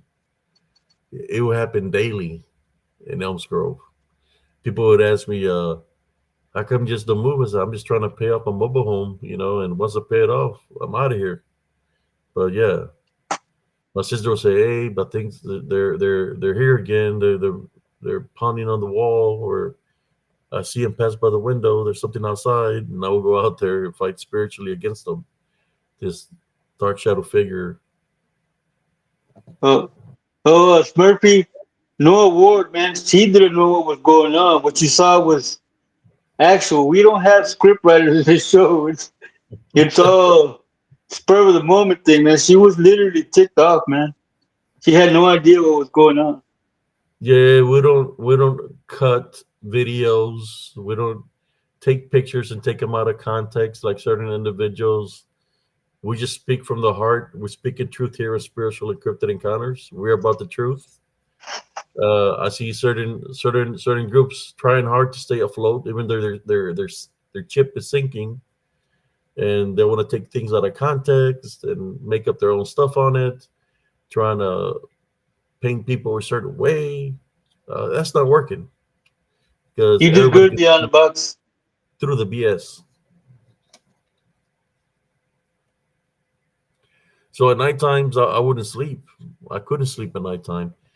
I always felt that some of those things were targeting me. So I said, let me go for a walk around the quad. So if something's going to happen, then it's going to happen to me. We're going to fight spiritually and it's going to be on. We're just going to fight spiritually out here.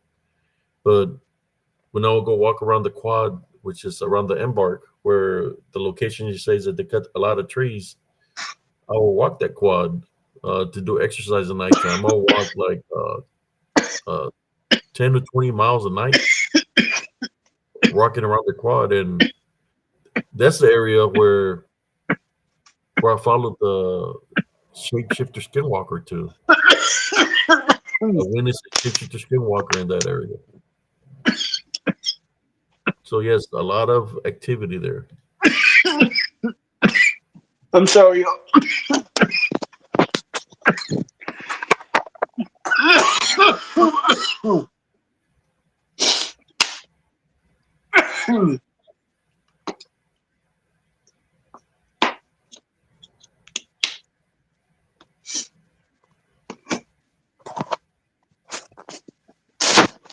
You okay, cousin? The end of us says she's worked nights all her life. I'm choking on my own saliva.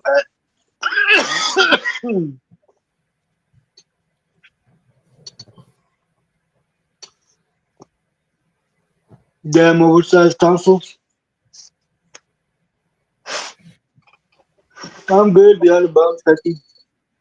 Yeah, I got some water, man. Send the oh, there she is. Let's get her on here. How you doing, Sister B? Welcome, Prima. Hey, How you doing, sis? Hi. nothing. I was asleep and I woke up. We're sorry about this morning, Prima. But hey, Y'all, y'all got me good. I was mad. I know you were mad. Uh, The fact that you didn't know what was going on made it more legit. Oh my god, that's y'all what I was got me telling good. her. I told Abram, man, I feel so embarrassed. I told him, tell him that I said I'm sorry. Oh Oh man, you yeah, booked her. you booted her out already. Well, thank you, She's not Elastic on the Machinery. phone. We I wonder what it is doing that. Is it? Do you think? might be just her internet, man. Yeah. Yeah, I know, Smurfy. He was like, "What? She's really going up on me."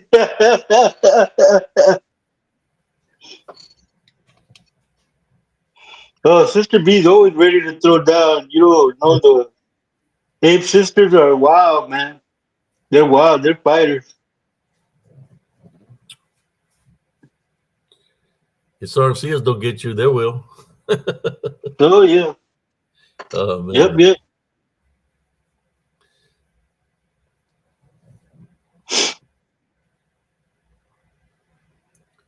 That And, was cool though, man. She had your back no matter what, cause she had you.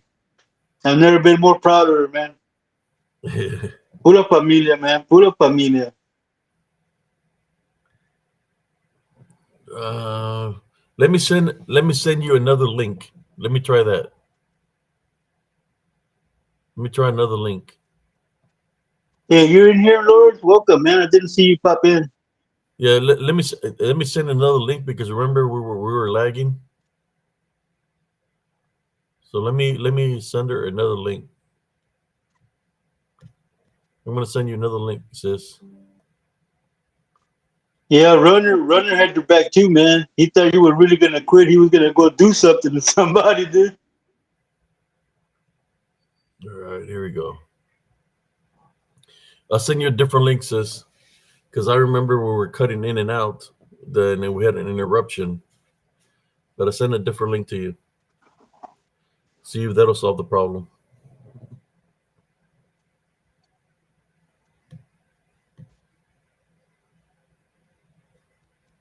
I couldn't hold but laughing, man. I couldn't help it, man. She was in full mode, psycho mode. Yeah, primo. I haven't seen Ready her act to like that since back in the day.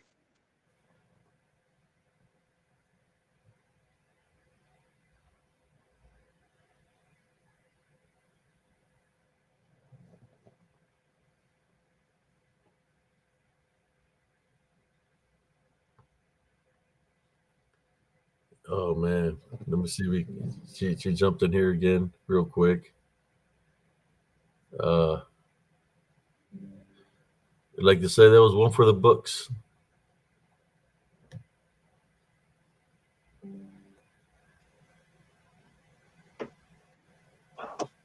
Okay,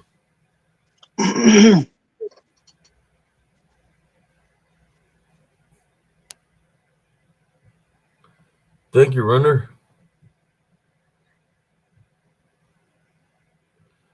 It's just those individuals don't get it that spiritual encrypted encounters is going to continue to go move on forward in spite of what they're trying to attempt to do. It doesn't matter what they're trying to do. We don't care. Uh, but you come in here sideways or speaking bad, we're gonna let you know what's up.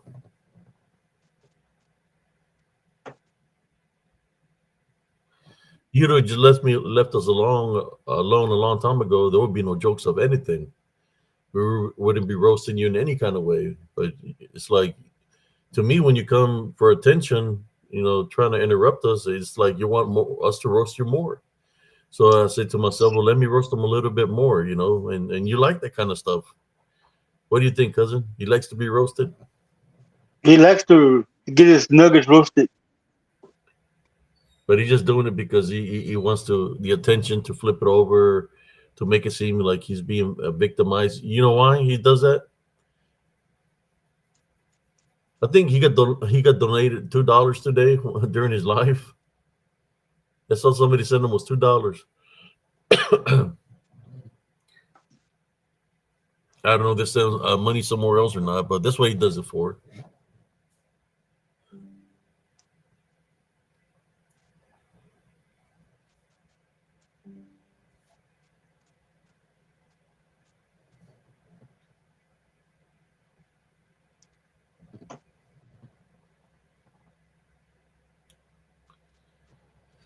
Okay. There's sis. There she is. Hopefully this new link works. Yeah, that man that there was a when we went into their life, they were acting all innocent and blaming everybody else. They were. That's What do you what think the about real that? dude They does. they were acting all innocent and they had the sad faces and everything. Damn. You can tell. Oh man, Oh, I don't know what it is that's causing that. That keeps on booting her out like that. hi, Nelly Turner. How you doing?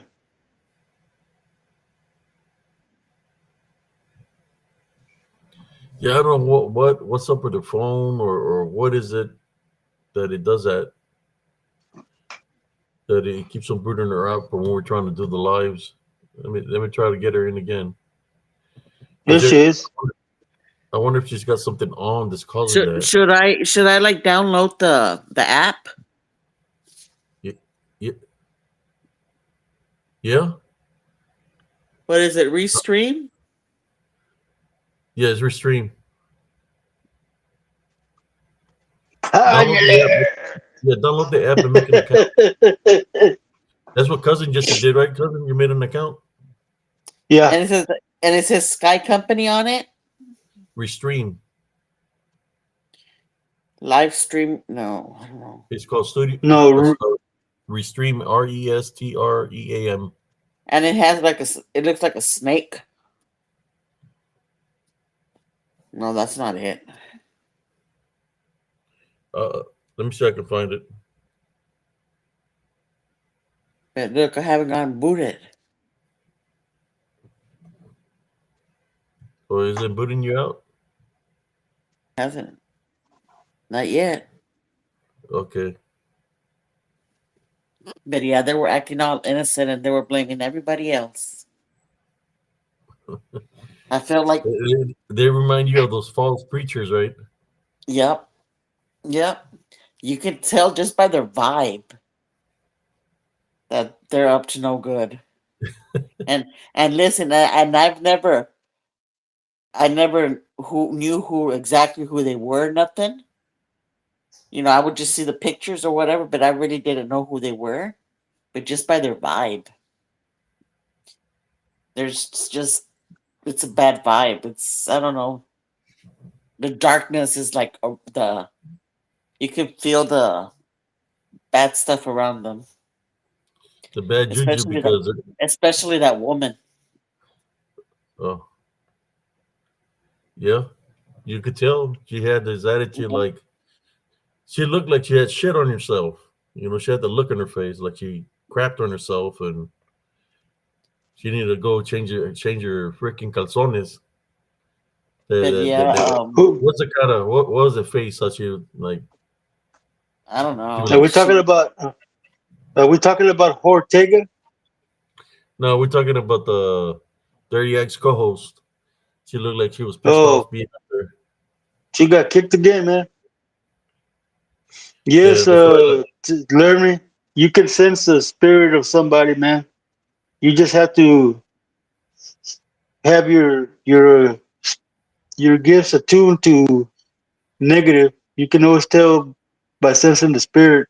The spirit knows the spirit.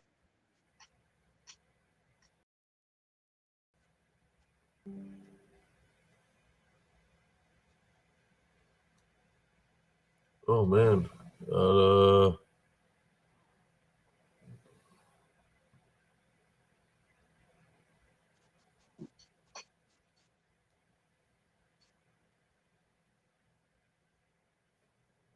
let me see. I can.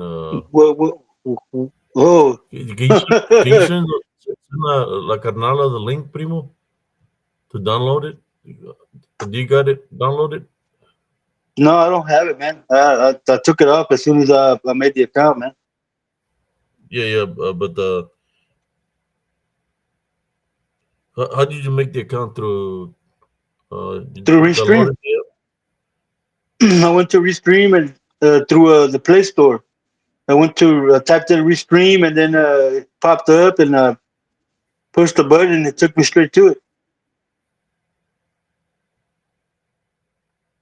You got to get it from the Play Store, man.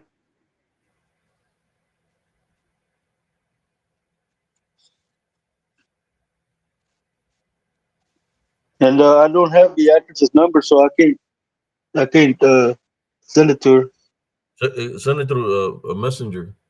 Let me see. So I want to show how the app looks.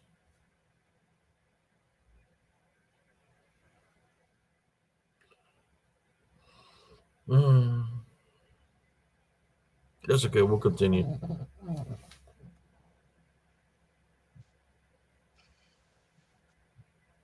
There she is again. I'm trying to see which one it is so I can download it, but I can't find it. Let me see if I can find it. And I'll show you which one it is.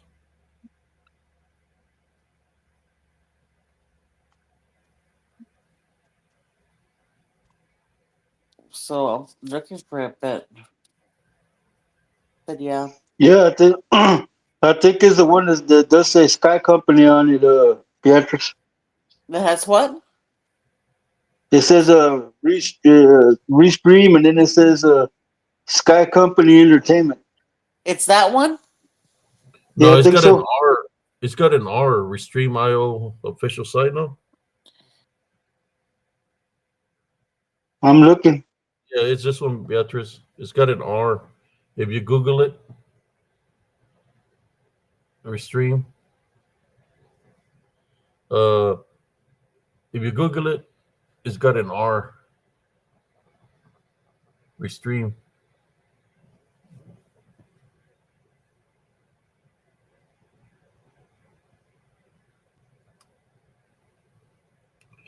Yeah, I'll show you a screenshot of it so you can get on there so you can see it. That's the only one that came up on my Yeah, search. Restream. Let me send it to her.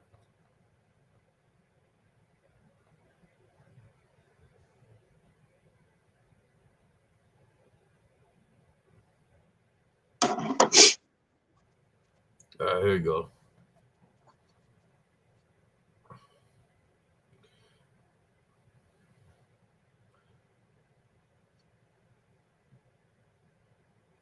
I don't understand. Maybe you know how this individual has. I know Wicked Dana Ortega La Bruja knows how this individual was. That he likes to target people because I have proof that I'm going to be revealing on spiritual SE News.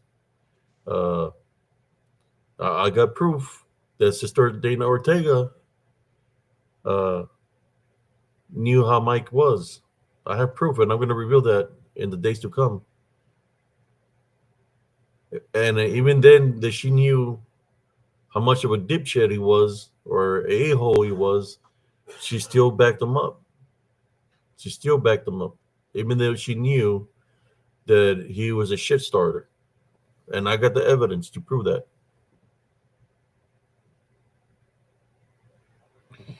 Here in Spiritual Encrypted Encounters, I will not share a piece of something like they do. They cut little pieces or they share a video and stop just so people could think bad about somebody.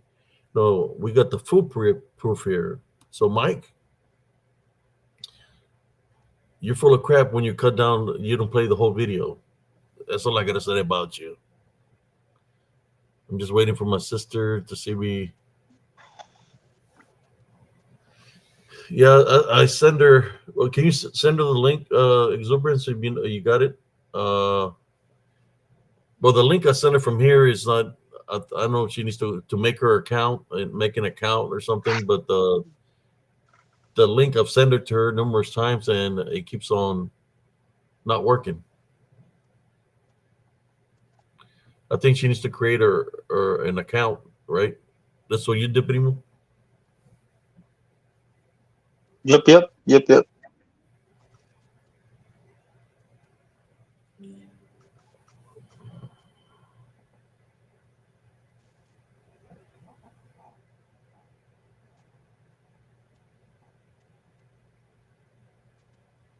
Here we go. Oh, And he done same one. said he he done. Oh, I'm sorry.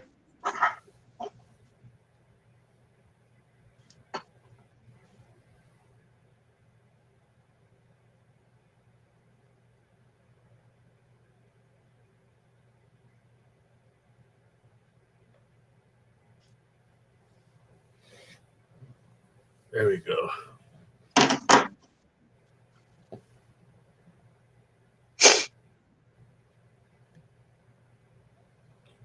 But anyways, we'll wait for my sister. But I'll continue uh, with the show.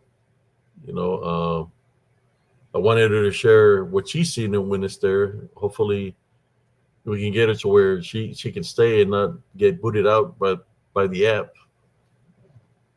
She ever done a show with me that she's been here for a while? She did one time, right? That she was in the chat for a long time, but then they started Yeah, having problems. it was her and Lupita that were in at the same time. And Welcome back, Lupita, D Targaryen. How you doing, D?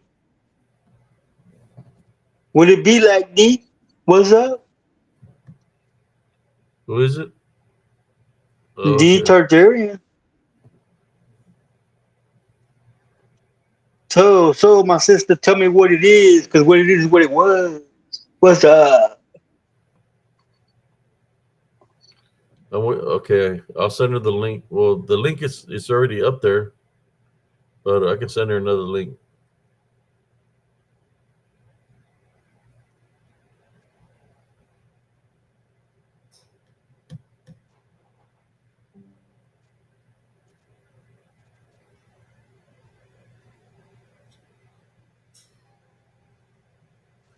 Okay, I'm sending her the link. There's the link. Here we go. So we can get her on.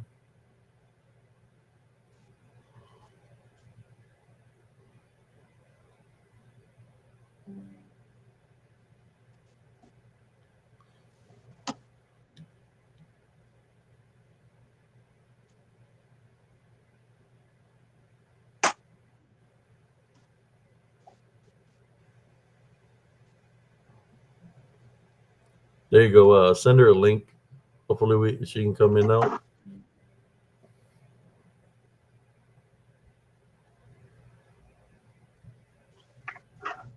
Yeah, she witnessed a lot of things there. Also, my sister in Elms Grove. So for the haters and the naysayers of they're always trying to make fun of spiritually cryptic encounters or what I've experienced. There was a lot of people that were living in my house with me, her family, me and my son.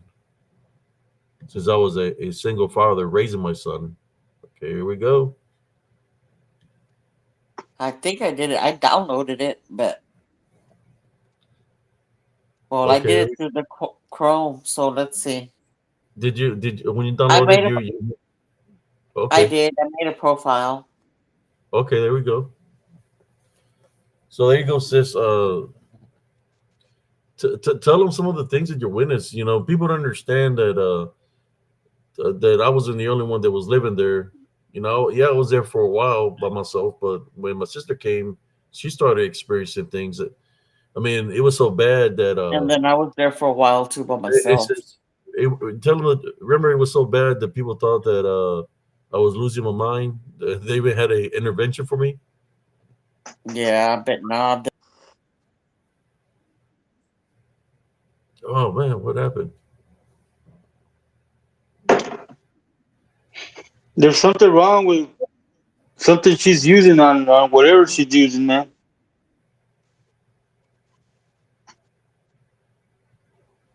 Yeah,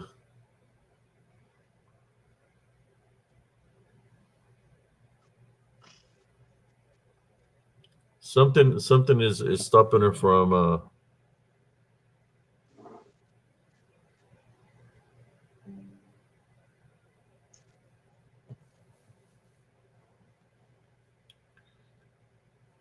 Somebody just smiles all the time. Who's that? Just putting a smiley That's face. a detergerian. What is he putting a smiley face all the time? Is there something funny or something?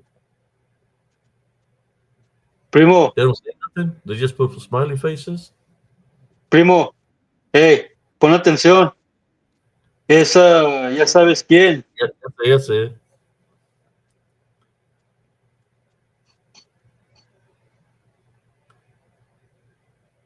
yeah. This exuberant saying it must be the connections.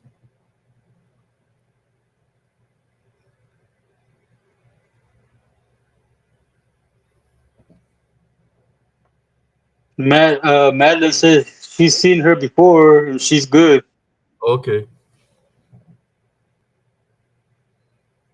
Yeah, man.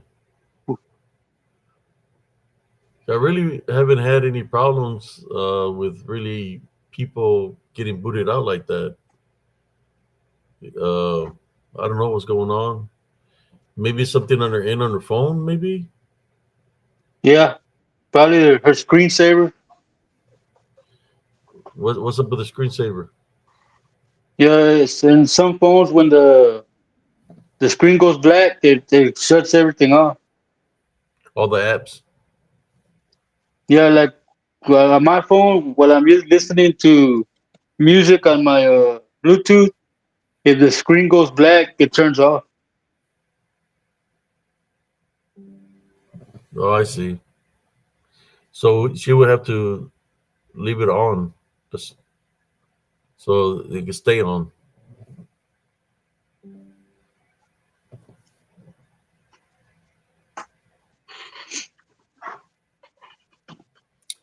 But anyways, let's go back to the dark shadow spirits of Elms Grove. We've been on for two. Oh man, 2 hours already. 2 hours, 2 hours, cousin. Wow, weird. Oh, what hour is it right now? It is 3 in the morning, 3:31. We're into the witching hour. I mean, into the demonic hour. The demonic hour.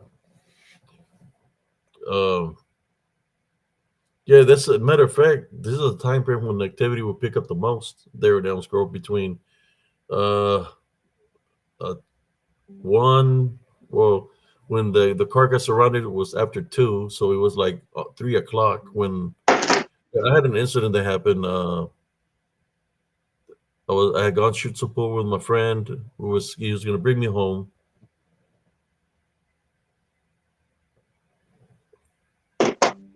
The messenger, what?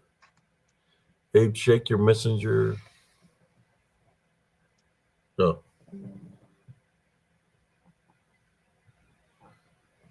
let me see.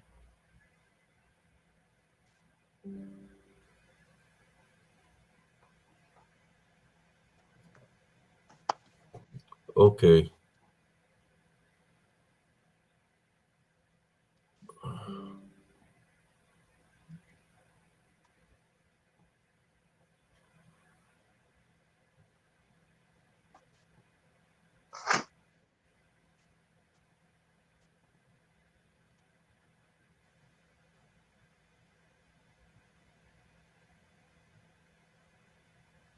Um,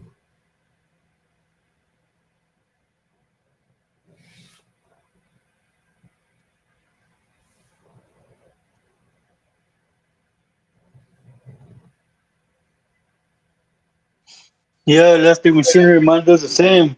I got a mindset for like 30 minutes, but since I'm always touching the screen, it just stays on. My tablet, it stays on all the time. I have it set for always stays on.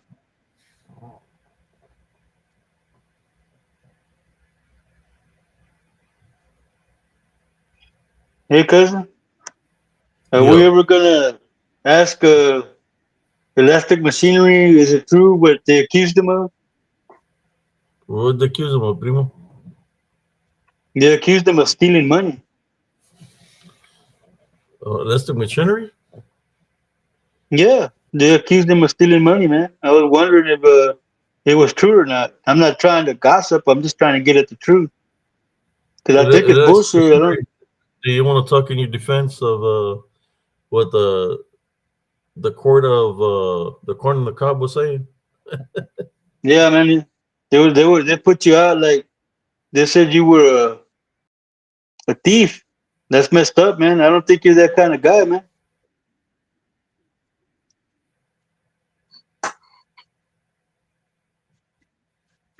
So do tell, elastic machinery. Inquiring minds want to know.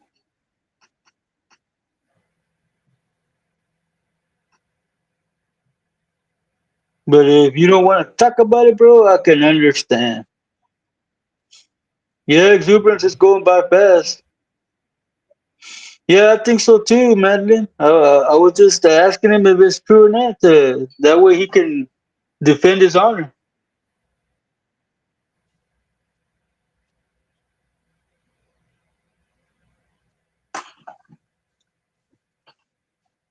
Oh, so they have a lot of lies over there too, Madeline.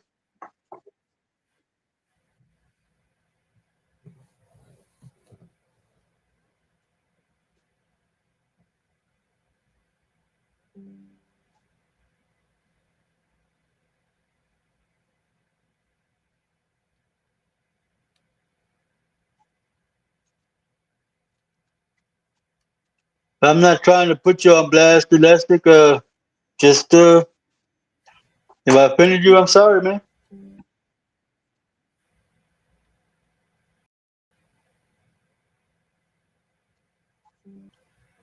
I retract my statement and let's forget about it. Elastic, I'm sorry, man. I apologize. I made a mistake. You can't believe that what those people say, man. They're always lying about people. I mean, look what I No, say man. about. I was just trying to get him to say that they're full of bullshit. Oh, That way everybody knows that they're full of bullshit.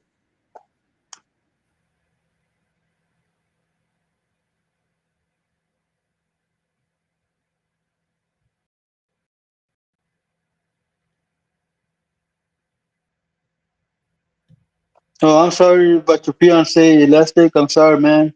My deepest condolences, my brother.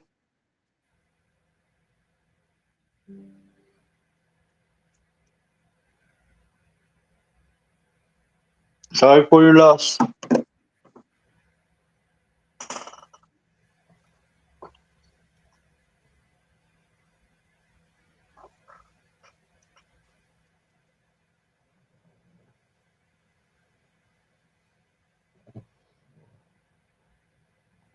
I mean, we've seen them go against each other, brother and sister, targeting each other, talking crap about each other before in the past.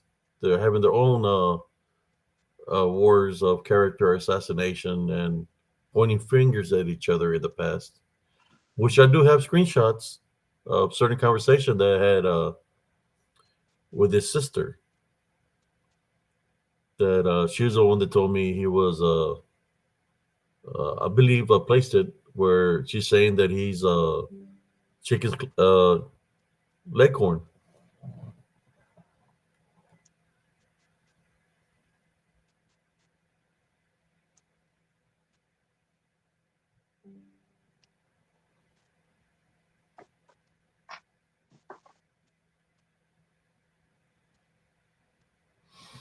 He says Holly and I stayed in contact, and she was very nice to me. She never wrote me back. She also ended up getting booted from PRT and involved with Larry. Oh my God, with Larry? And Larry married? So I don't know why I just returned to the. So you saying that he said he started involved with Larry? What do you mean involved? Like talking to him, or that? I know he's a married man. That he's Larry having an affair with her. So I'm more I sure just if somebody want robbed her, it was probably Dirty Larry because he's a con artist. He'd be robbing people I out of just their money. want I just wanted you to call him out for the bullshit and trying to mess up your good name, man. I knew you were capable of doing that, man. To me, you're not that type of guy. I just wanted you to let everyone know that since they put it out there, just let everybody know that it was bullshit. Sister Madeline Chap says Larry's type is any woman that isn't his wife. I've heard of the pictures that he has of young females on his phone.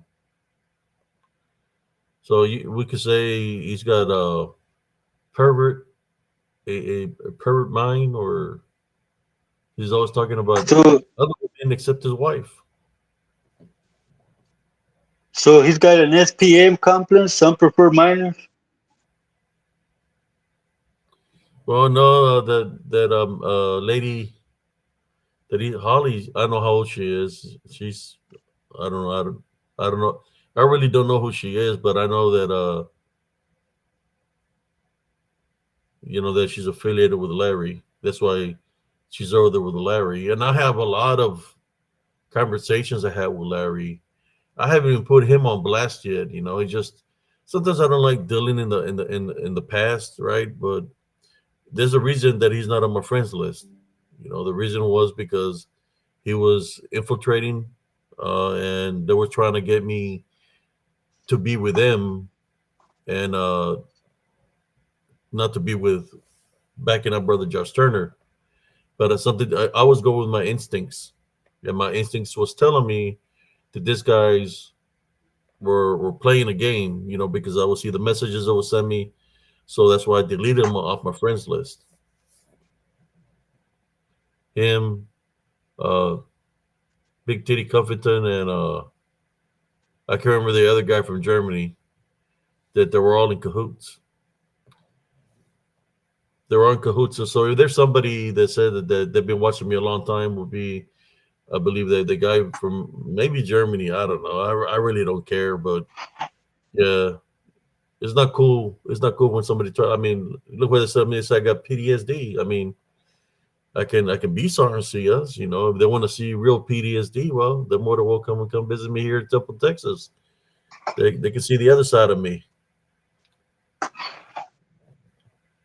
But just remember, you're gonna walk over here. You might not be able to crawl back wherever you come from.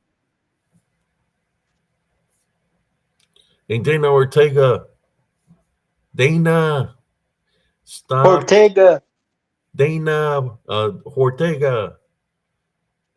This is not your fight. Stay out of it. Let the freaking cornbread handle his business. He's all scared to talk to me today. Tell him to shoot me a link, just like I good, sent him a link. He never good night responded. beyond the box. Could not be on the box.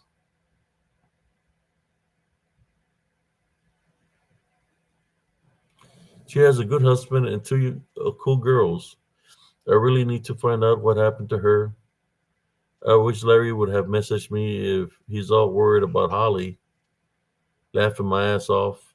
Kind of disingenuous. I don't know, man.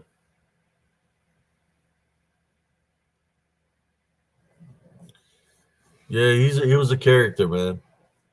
I thought at first I thought he was cool, you know, because it was what I was talking, but then it started getting real ridiculous after the conference. I started seeing a whole different side of him after the conference. Like, man, there's this guy has some real mental issues when he can have a normal conversation with me without reading scripture. Like everything. I'm thinking the reason him and Dana always trying to read scripture, even corner the cob, is not because they're religious. It's because the reason they read scripture is because they're living in sin and doing wicked things. So they figure if they read scripture every time, they're thinking they're praying to God in some kind of way, but they're really not because they continue to do the wicked things that they do, trying to tarnish people's reputations. Man, they got recordings that show or that how should I say? Not even a show. That's a site, garbage site. These people are only interested in one thing. The only thing they're interested in is on the tithe, on money. So when you hear them talk, that's what they sound like. They sound like a pastor or trying to pretend to be a pastor. And then they send you a link, like three different links. That's what I noticed. They say they have three different links where you can donate to them, but they're not putting out no content out there. They're not talking about nothing interesting, and they want people. They just want to take people's money. That's the only thing they're doing it for. You know Ridiculous. what it feels like to me, cousin, is that he wants to take control over the whole community of paranormal community. He wants to control the whole paranormal community, so Yeah, that way he can get all the tithes. you can control something. You control these nuts. Yeah, that's what they act like. They act like those false prophets, those freaking those ministers. Today, ladies and gentlemen, I just want to say I'm not feeling well today. Uh, what's happening with me? Oh, by the way, we're passing the basket so you can put in your tithe. So he never gets to the point of what's the matter with him because he's too worried about. He just wants the money to flow in. That's all he wants. That's all interested in money. I mean, how do you want three different things to go your way? So I can contact through PayPal, no big deal. I can have my friends ship the paintings to me. They're mostly finished. I just couldn't fly them back home with me. So I was dealing with the painting. Okay.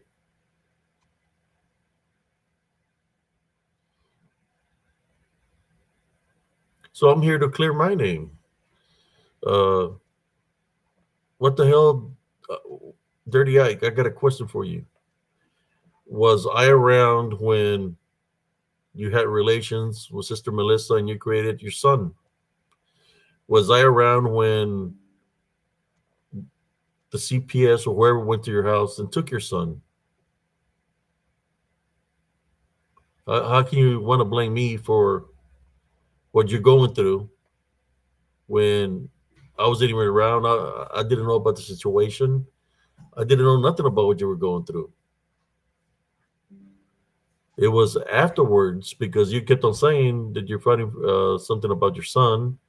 You saying that you're gonna. And then next thing you know, as you were messing with me, next thing you know, and it comes October time frame, I found out that your son was taken away from you and he was with his mother. And of course, I was happy. I was happy after you trolling me for years, messing with me. And I made a video and I said I'm glad Hunter is home safely with his mother. And I know that pissed you off. I mean, after you come in at me in a negative way, and you still do the same things that you do, you know, You try to blame everybody. You try to blame me. You try to blame Brother Josh Turner. So you can try to blame Rebel, my dog. Like he had a part to do something like that. You want to blame everybody else but yourself. That it was you that failed as a father, and whoever was in your household that y'all failed. Because it's your responsibility, but that you failed. I bet you your house was not according to standard, and then they felt that the child is in an unsafe environment, and they pulled him out of there. So that's why he's been with his mother for 2 years, and only God knows what else. After reading some of those court documents, what else you done? You just a matter of time. You're gonna pay for whatever you've done. You trying to point all the fingers to everybody else. I would say grab a mirror, look yourself in the mirror, and blame yourself because you're the one, not anybody else. You're the one. Okay.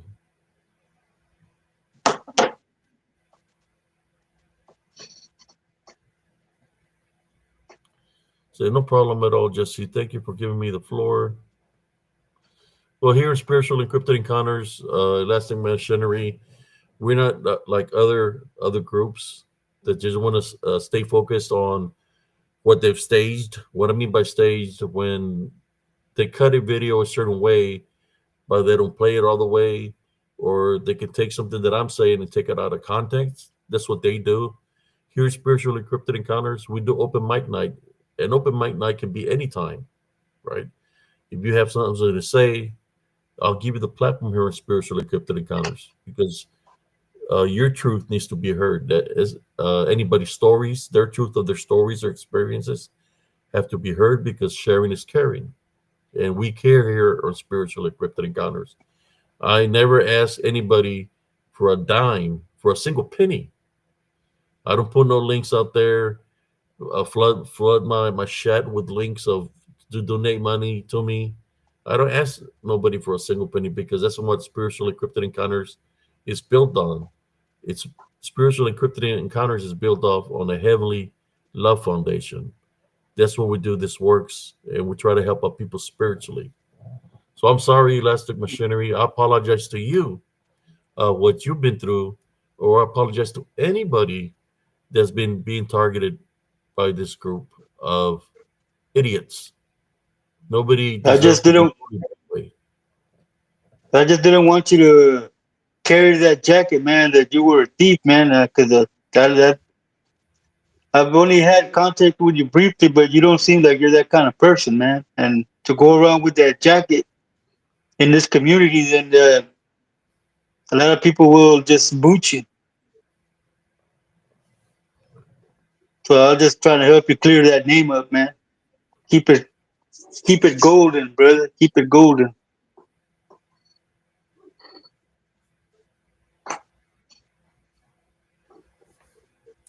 If I want to right now, I could donate money to.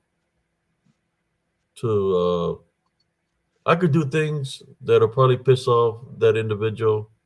I can really get under the skin, but it's not about that for me. To me, I just want to continue to do this works here in Spiritual Encrypted Encounters.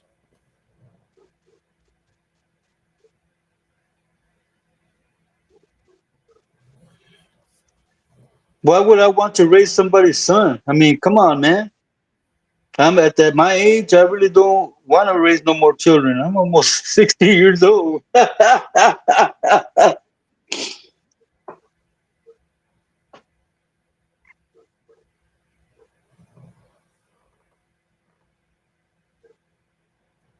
Yeah, he's doing it to himself.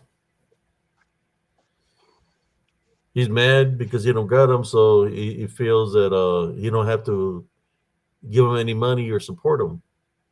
So any money that anybody's sending them, they're keeping it for himself for whatever he does with it. But it's not going to the son. Like I told him before, you can waste all the money you want to waste, but eventually he's going to go with the mother. They normally go with the mother as she'll be the primary custodian. That's exactly what I told him 2 years ago has happened. Instead of making it longer, just face the piper and go through the court system and pay the child support because all that is accumulating. Am I right, cousin? Child support accumulates. Oh yeah, it accumulates. If you don't pay off the lump sum of what you owe, you just be paying Interest. the interest, and it never goes to the principal.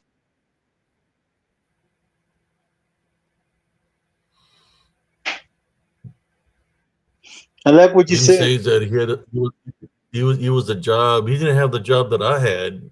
He never defended this country at all in any kind of way, shape, or form. I mean, being a mall security is not defending the country like what I did. So don't be putting yourself in my shoes, trying to ride my coattail like a freaking cockroach because you haven't been where I've been. You haven't done the things that I've done. You haven't done other things to even try to compare yourself to me, man. I don't know, So cousin. Uh, don't trying to pull your collar, trying to say that you've done the things that I've done when you haven't been through what I've been through. I've done show my proof. I mean, for a while there, you were targeting me and what I say it was that I wasn't a combat veteran. And you know what? My brothers will watch this junk that you'll be saying. They already done told me what if you got any problems, let me know. They're ready. You would disrespect a combat veteran. Get out of here. be careful, cousin, because You will never. Dana Ortega thinks you're gonna use your military buddies to go kill her. I do it, brother Josh. Pendeja. You want me to shoot you a link? How you doing, Sister Natalie Turner? Yeah, I seen the what he was saying, trying to pull his collar when he didn't even have a collar. You got a ring around the collar, or should I say, ring around the culo? Yeah, man. Trying to say this, and then the Dana Ortega. Oh, H Science has PTSD. I mean, shit. I was in combat. Instead of saying, "Oh, brother, Abe Sears has bravery. Abe Sears is an American hero." That's how you should be talking to me, Dana Ortega. I'm your Dios, culera. I'm your hero. So honor your hero.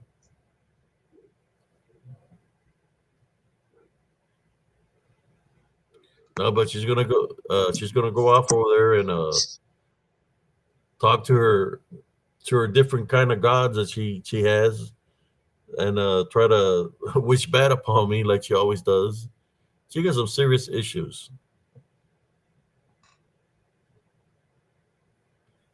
Miss Crazy Dana Ortega.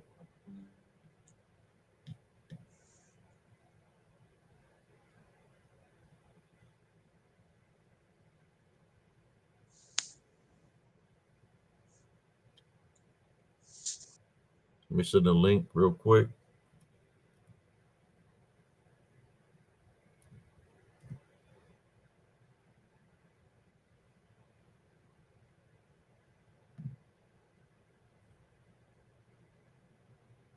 Alrighty.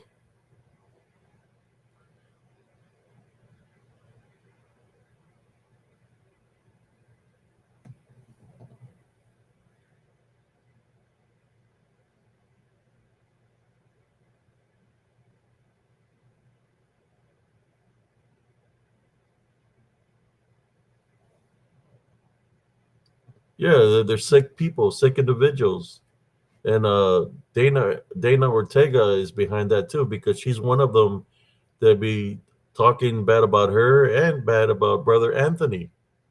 She's a sick freaking woman.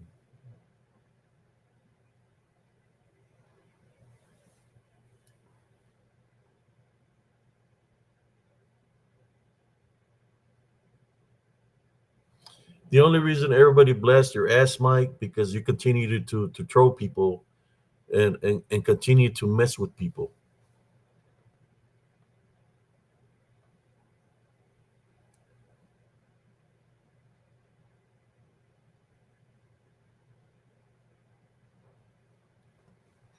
That's why the only reason your name is in anybody says your name because you keep on messing with people, keep on trolling people. That's all you do.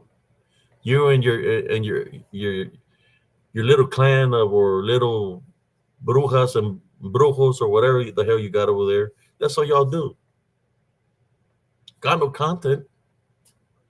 But what the only content that I've seen is you throwing a rock one time, and then you said, "Oh, I think there's a booger here," pretending that there was a Bigfoot and it was you. You see it in the video where you throw a rock. What kind of shenanigans are those? Okay, here's Brother Wolf. How you doing, Brother Hey, Wolf? hey, man.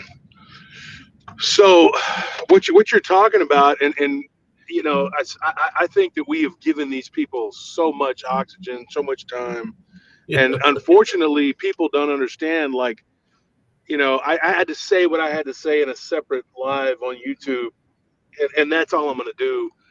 I have to do my show, and I hope you do too, because this was a cool place to hang out. You're on every night. It's a cool escape. I like to listen to you and Jesse banter. Um, you know, these people, ever since the conference, since the second conference, they have been working on subterfuge and sabotage, and they have been working around the clock. I agree with you what you said that they've been plotting this since before.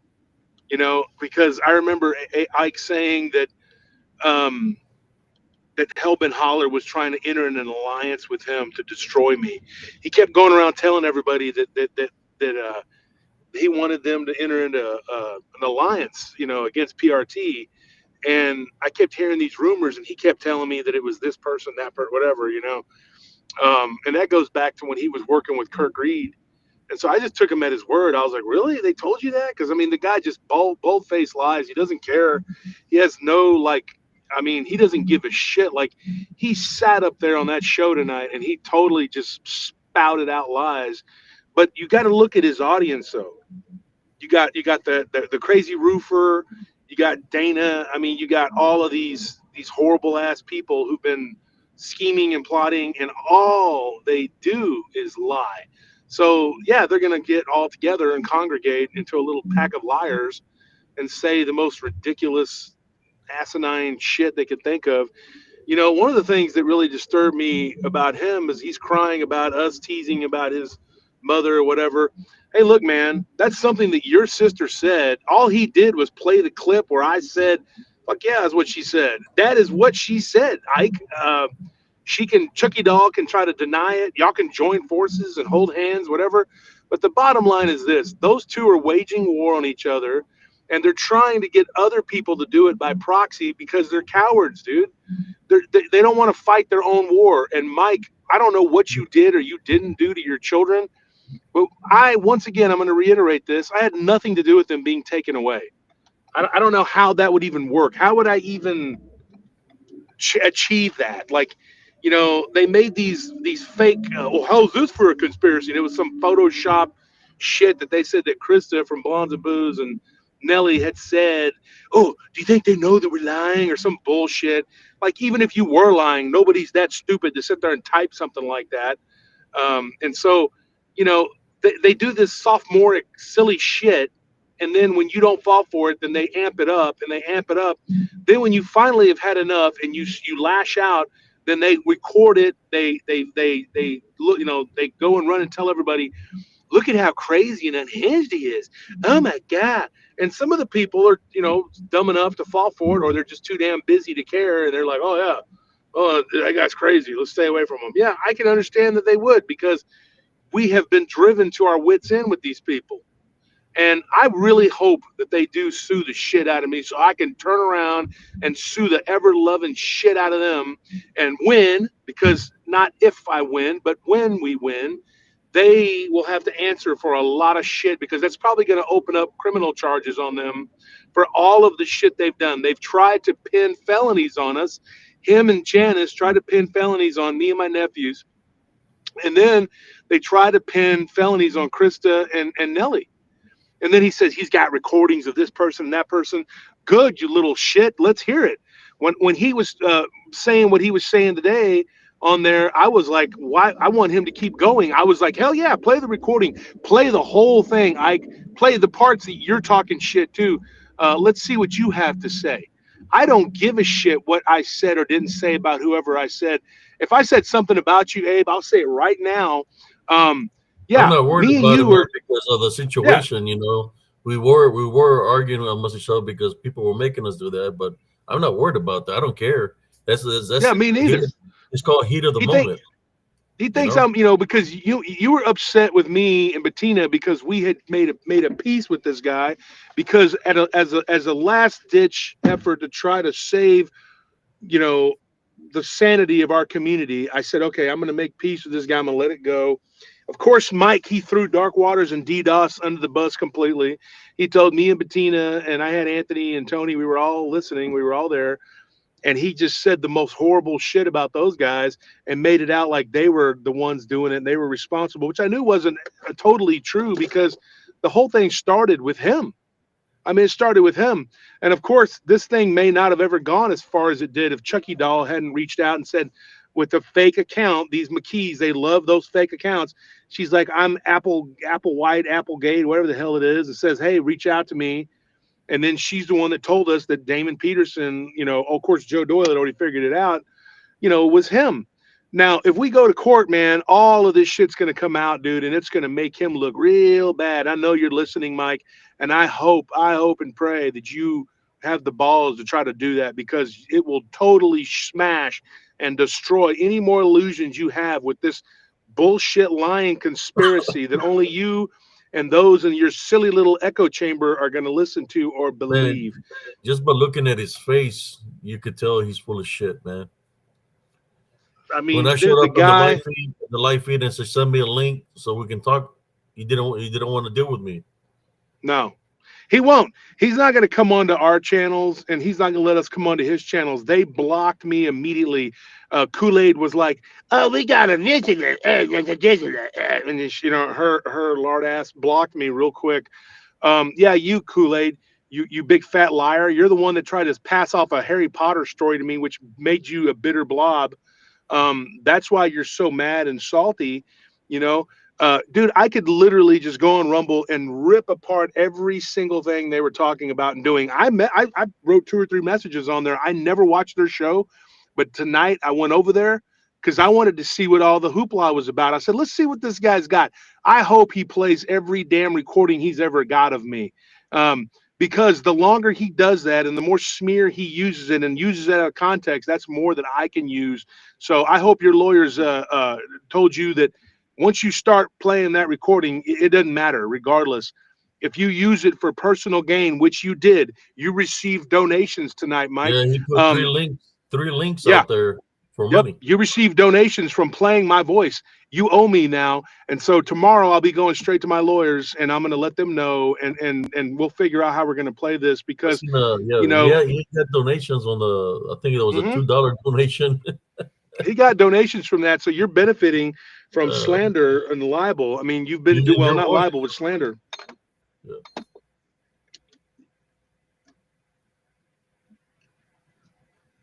Are you there, brother? Yeah, I'm here.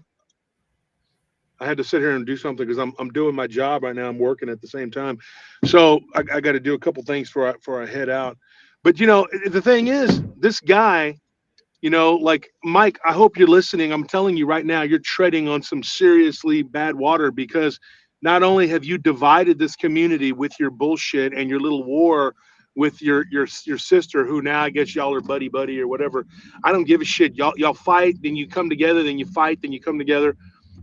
You only come together when somebody talks about your freaking mommy. I'm telling you right now, dude. I didn't just make that up out of thin air, bro.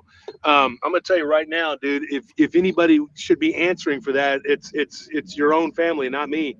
And I'll testify in court to any end, that I have to, showing that you guys were behind this. The McKees. This whole thing started because of their bullshit. Now, I will say this: Mike is 1,000 times more guilty than Rhonda. Rhonda's just a hothead, obviously, that can't control her emotions, He's just a and pawn. He's she just wants to using do it. something. Yeah, yeah, but she's a pawn. Yeah, but Mike, he is beyond anything I've ever seen when it comes to this. You know, it's just crazy. Like how many fake profiles this guy has, and he tries to say it's not me, it's not me. Dude, we have you linked to all of those. You admitted already that you were Cleghorn. We know that you were Cleghorn. It's all going to come out, dude. I'm telling you, if you take it to court, man, that's the worst thing for him. Um, because even if I don't have time, I'm going to make time for this because I'm going to make sure that we bury him legally. Because everything you're doing, boy, you have no clue how stupid you are. You don't cover your tracks. You do the stupidest things, and all this shit gets linked back to you. And we have people now, including a private investigator, working on linking you to all of these profiles. And you think you're safe, that you're going to get away with it. You and your little weird looking, Mike Myers looking buddy, Randy Petticourt. Um, it stands to reason, though, that you guys make some little weird ass manifesto talking a bunch of shit. And I know there's another player in this. I know one of the old 55. I believe he's involved in this too. Mr. Fiction Writer, I know you're around. I know you're lurking around. Don't think that I don't know what you're doing, all of y'all. I mean, I've seen it with my own eyes. Now, what I'm going to go on record right now and say is that whenever he was pissed off, I'm going to say this publicly, when he was mad at me or he was mad at you, and while me and him were trying to get along, he wanted to rant and rave about you, okay? And he kept telling me to try to get you under control. And I said, Abe is his own man. I can't control that guy. I said, I was and you're already not onto controlling him. Janice. That's what he Yeah, was doing. That I was onto him already. when I went to you, and this is how the conversation went. I went to you and I said, hey, I made peace with Mike, and I said, he wants peace. Are you interested? And you said, hell no, I'm not, because he keeps trolling me and keeps fighting with me. And you showed whatever. Okay, when Mike had asked me that, he said, is there anything you could do? I said, if Abe wants to be an asshole, he's going to be an asshole. I can't control that dude, man. Okay. I said, Abe is pissed off. You got him angry. He's throwed off, dude. Don't fuck with that guy. I said, you should leave him the fuck alone. He's like, well, I'm not messing with him. He's messing with me. And I didn't believe it. But I told him, I said, you need to leave that dude alone. You've done riled him up. I said, the best thing you can do is just leave him the fuck alone, dude. And hopefully he'll leave you alone. But you never should have started it, Mike. You did what you did. And he kept telling me to try to do something, bless you, to get you under control. And I said, well, you're not doing anything to get Janice, crazy ass Janice, under control. So while he was pretending to have peace, he was still trolling us with sock accounts, fake accounts. He was still allowing Janice and company to harass us and attack us and do whatever. So him crying about you was like he's crying out while he strikes us. And I'm sitting there going like, the hell with you, man. Why would I go and help get Abe under control? It's something I can't do anyway, because you're your own person, And and he's still then doing it. All this, even when you were in the peace treaty, he's still doing it till this day, doing the same yeah, shit. he never stopped. He never ever stopped. And It was then the the peace minute that treaty I was made really peace with not a peace Rhonda, treaty. well, let me say this. The minute I made peace with Rhonda, that's whenever he began to attack me out in the open, claiming that I broke the peace treaty and all this other stuff. No, I didn't. I didn't say shit. He did. He got mad and started talking a bunch of shit because he saw that me and Rhonda had made peace. That didn't mean that me and him had to fight just because me and Rhonda were at peace. What I want more than anything is for these people just to fuck off, leave us alone, go about their lives, go about their way, and do whatever it is they're going to do with their nasty selves, and leave us the hell alone. I don't care about his situations. I don't care about. I mean, I don't have a problem with his children or anything like that, but that's got nothing to do with me. I don't care one way or the other what happens with that situation, because that situation is not my situation. Now, I sympathize with Melissa because she's had to go through hell with this maniac, obviously. Um, but I had nothing to do with this kid being taken away. He keeps on trying to pump up that rumor so that he can spread it around. Nobody, Do what? The only one that did that to him was the people that took him away, Yeah, I mean, they don't. right? They're not going to just come to The your house system, because the somebody system. says some Yeah, lie. That doesn't work like that, dude. So I don't know what the hell he did 100%, and I'm not real sure. If you notice, a lot of people have said a lot of things about it. But Mike, I'm telling you right now, you little fucker, you know damn well I haven't said shit about it, hardly at all, because I really don't know the whole circumstances surrounding it. And he knows that. He knows 100% that I had nothing to do with it. He knows that I don't know jack shit about that situation other than he was taken away and Mike himself was accused of abuse. That's it. I don't know anything beyond that, and I have not delved into it, and it's not my fucking business, not my damn problem.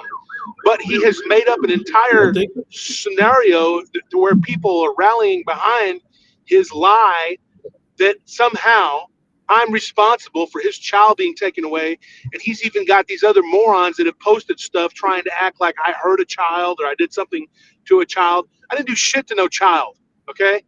I know that there's been a child or somebody named Flebby Maggot, or I'm sorry, Fleggy Lego or Fabby Lego. I think that's called Fabby Lego, which we think is a boy, a kid who's been attacking us and trolling us. And I thought it was his son. I honestly did. I thought it was Hunter because I had no clue who it really was. And as far as I know, it still could be. But I don't blame the kid. He hates me because Mike instilled that in him. Mike instilled these horrible values in this kid and made him that way. So I don't know if that's him or if maybe that's his friend Josh's son. I've heard about this guy, Josh, that's his friend. He could be involved in this with his son. It could be the other kid that's his sister, uh, Sarah Bear or whatever she calls herself. It could be her kid doing it. I don't know. I have no freaking idea. All I know is it's a kid who's always talking shit to us about Mike because Mike is his hero and whatever. So, the only kid that's going to be like that is somebody related to that fucker because nobody else is going to look at that I guy and be like, remember he's my hero. 2 years ago. 2 years ago, when he was just kept on messing with me. I told him, I extended an olive branch to him to leave me alone. And then I told him, look, he didn't say anything, and he continued to troll me. So then I was doing a live. He was in there with a fake profile, and I told him, I said, look, people that come up against me, something always happens to them. So I suggest you leave me the hell alone because something will happen. There will be a something to pay for. Leave me alone before something happens. Well, he didn't leave me alone, and then boom, what happens? We already know. Hunter got taken away from him. That's when they went and taken the state took Hunter. I've been telling them for about a whole year to leave me alone. No, that's part of karma. Karma is a bitch, and he lost his son. So when that happens, and he keeps on messing with me, then I made a video. I made a video of when he's talking about bring Hunter home, and that he's gonna bring Hunter back for Christmas or whatever. I prayed for Sister Melissa and Hunter, and I said Hunter is home safely, and I guess that's one of the reasons that he dislikes me because I kept Sister Melissa in prayer that Hunter got taken home to a safe place, and what I mean by a safe place, because Mike has serious freaking issues, this troll issues. And, I warned him to leave me alone. He didn't believe me. And Carmen's a bitch. Now it's been 2 Christmases that your son has been with Sister When Melissa. did when did he get And it taken pisses away? the shit out of me. When did he? I don't even know. It was like it was like in around 2 years ago, October time frame, something Damn. like So that, so when he got taken away. And it's that was like right. That was after the conference. That was like, damn. That was yeah, shit, man. So that would have been like probably a month and a little while after this all because this whole thing started right after the conference because he was so mad either himself or his handlers or whoever, whatever the hell's going on with that weird ass shit. Um, because he's referred to having a boss or something. And I know he doesn't work, so I don't know what he's talking about. I think he was mad, brother Josh, with you, is because to me, I think he was mad because you didn't invite him No, I did. to be a guest in the panel. I did. Yeah, he's tried to spin. Oh, you did Yeah, invite he's him. tried to spin this lie that I was mad because he wouldn't go to my conference. I'm like, dude, I had like the biggest names in the field in the conference. Why would I need you there, dude? I was trying to be nice to the little pissant and invite him, dude. And he is a little pissant, dude. Look You at how can many see people he Hunter had in his is thing tonight. interesting. Half of those people in there tonight, Abe, were PRT and SCE people. I They're not know. even his people, man. They were just in there to watch the show because he can't get any views. I call him No View Mike. You started that phrase, and I'm gonna run with that. No View Mike.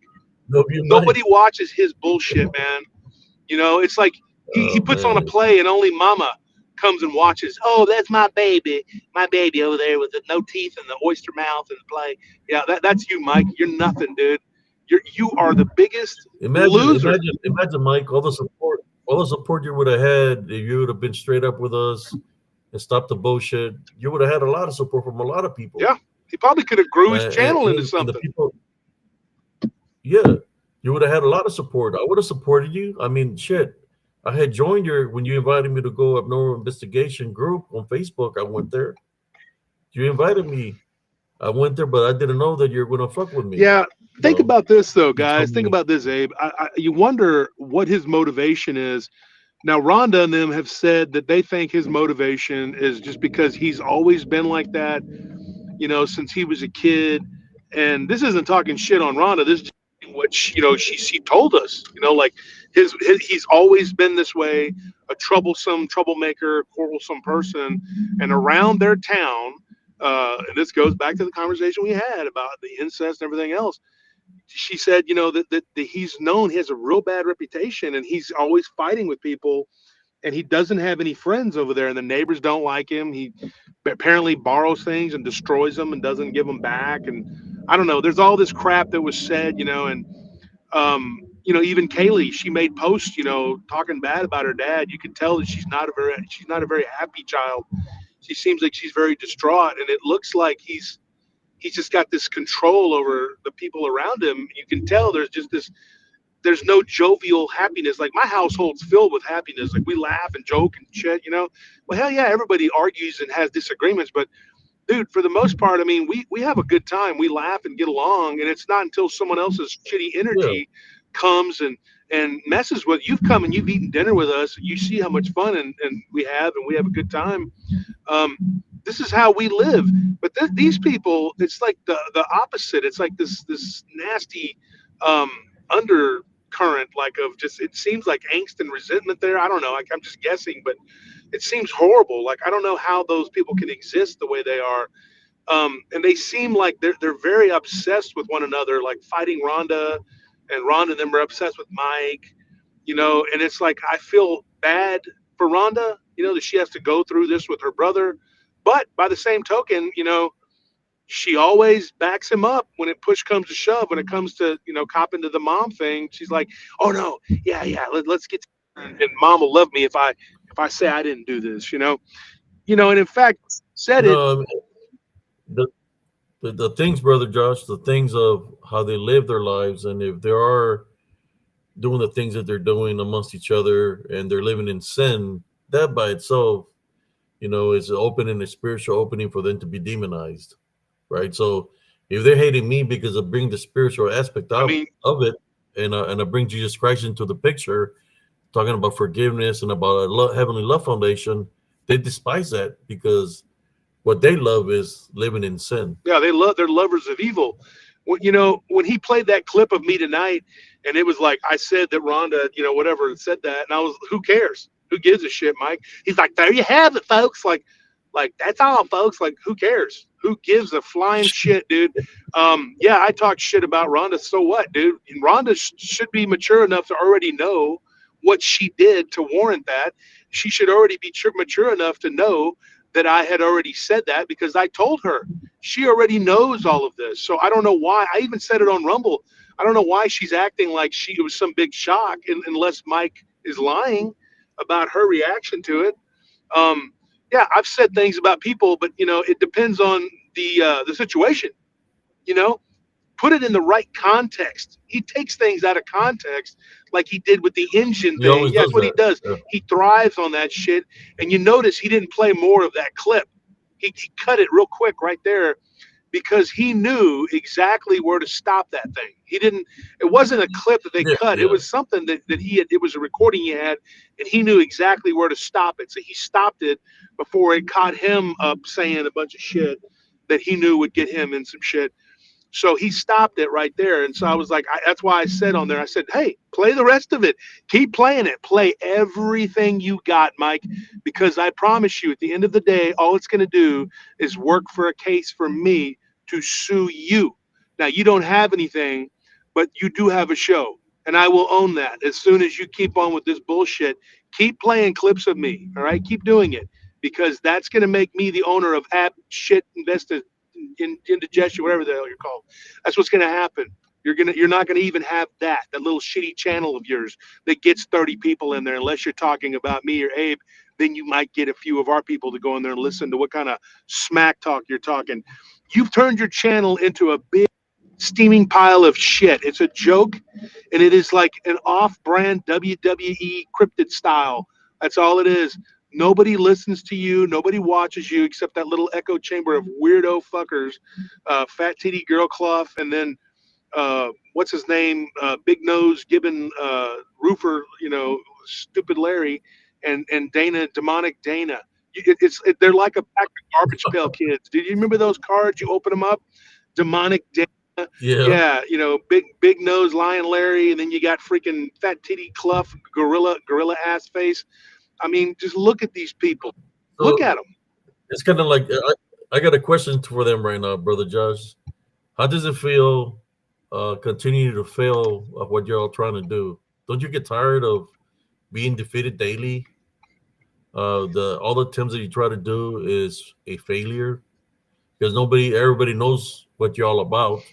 Everybody knows that some of those members that are in there what they're about. Nobody wants to associate with y'all. So how does it feel failing daily? You're a failure. I mean, if your son is not with you, it's because of you. You failed as a father. That's the God honest truth. Am I lying, brother No, Josh? not at all. And to me, I think that when Mike was a kid, he sympathized with Gargamel. I think probably his hero, and he was always trying to catch the Smurfs, and he never could catch them. So he thought, you know what, well, I'm going to be Gargamel, and I'm going to catch the Smurfs, and I'm going to eat them all. And I guess that's probably who his role model is, because Gargamel always failed, and he's got the cat Azrael, which is his sister Sarah. Him and Gargamel and Azrael are just keep trying, to get the Smurfs, and they can't do it. They never succeed ever, and you're never going to win this, Mike. You're never going to win this. Now, you might be 1/32nd Cherokee, which is what your card says, 1/32nd. But let me tell you something, okay? You are trying to hide your sins behind the Cherokee Nation. And if they have any sense at all, they need to move out of the way and let justice be served. Because if you did do what you're accused of doing, and I don't know 100%, I don't know, but you need to be punished for what you did. Stop trying to make war with everyone else and make what you did and your problems their problem. It's not my freaking problem. I didn't cause it. I have nothing to do with it. You know that, Mike. You absolutely 100% know that. You made this whole thing up, this fantasy about a conspiracy, so that you could try to make money off of this shit. Now, I was just told by brother Abe the other day about the ducks thing, the ducky thing. And then one of our mutual friends, I'm not going to say her name, she explained it to me. Now, I didn't even know this. All I knew is that you had sold some ducks for a bunch of money, but apparently he's made up an entire backstory for that, claiming that it was me that had left these ducks there or some shit. And like What the yeah, hell? yeah, it was weird. Like, do you remember we talked about that, Abe? You had told me about the ducks he was trying to sell them. Yeah, he was selling The ducks, yeah, the little ducks for yeah. $20, the little ones, the big ones, and then he's like, Oh, by the way, if you want the mother duck, you could. She is on sale for $50. Yeah. So a mutual friend of ours told me that it was some kind of backstory he made up that it was because of me, um, some bullshit. I don't remember how he tried to word it, but if that's true, and I don't know if it is, but if that's true, you're more warped than I thought you were. I mean, like, dude, I have been nowhere near you or Oklahoma, any up that area. It's very clear that you're legal or not. I have no idea.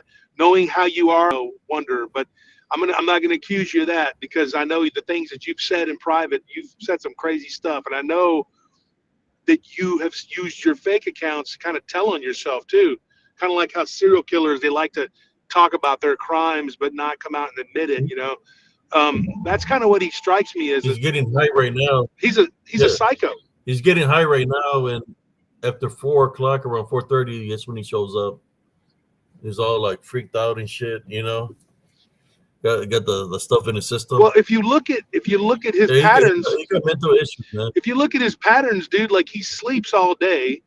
There was a guy that used to work with him. I don't want to say his name.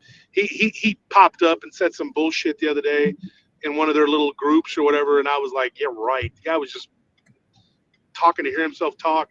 But he claimed that him and another female podcast YouTuber used to work with him and that they could never get a hold of him because he was always sleeping. They're the ones that told us about his sleeping habits, how he's always asleep and that's all he does is sleep. And so I don't know, I don't, I know that when me and him were trying to get along briefly, I could never get a hold of him before 9 o'clock at night. I mean, it was like maybe 8 o'clock if you're lucky, maybe seven once, I don't know, but it was never earlier than that. It was all because he slept all day and he would turn his messenger off or whatever to his main account, the one that he admits to having. And so, it was hard because, you're sitting there knowing how this volatile this guy is, how bad he can be. But, his sister was just on the rampage. And so I'm sitting there going like, man, I don't want to trust this dude, but I had to trust somebody, with his sister having a huge temper tantrum. And finally, when that fire was put out, then Mike erupted again. So no, it's back to the other McKee. So the truth is this, folks. These people are very unstable, and if I were you, I would avoid them like the freaking plague. I'm not the bad guy. Anthony, Tony, and especially Nelly, we're not the bad guys. Nelly, all she did was take what they were saying and repost it in PRT News. Abe followed suit, made SCE News because he had to do the same thing to expose these people. We're not the bad guys. Now, comedy, doing skits and talking shit, yeah, we went a little hard.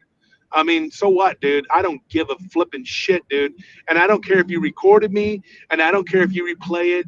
I don't care what you play. I'm gonna tell you this right now, Mike. 100,000%. Get this through your thick skull, okay? Nobody in their right mind gives two shits about this crap, but you and the people you're attacking. Okay, the other people that you're trying to get to spectate and make money off of, they don't want to hear or see this shit. What they want is for it to end so that they can listen to stories and counters and have people come and talk and listen to guests and whatever the hell is going on. They don't want to deal with this bullshit. And now, one of the things that we've done is we've cut back on having people come on the show because we don't want them to get attacked. Because when they do, they get fucked with.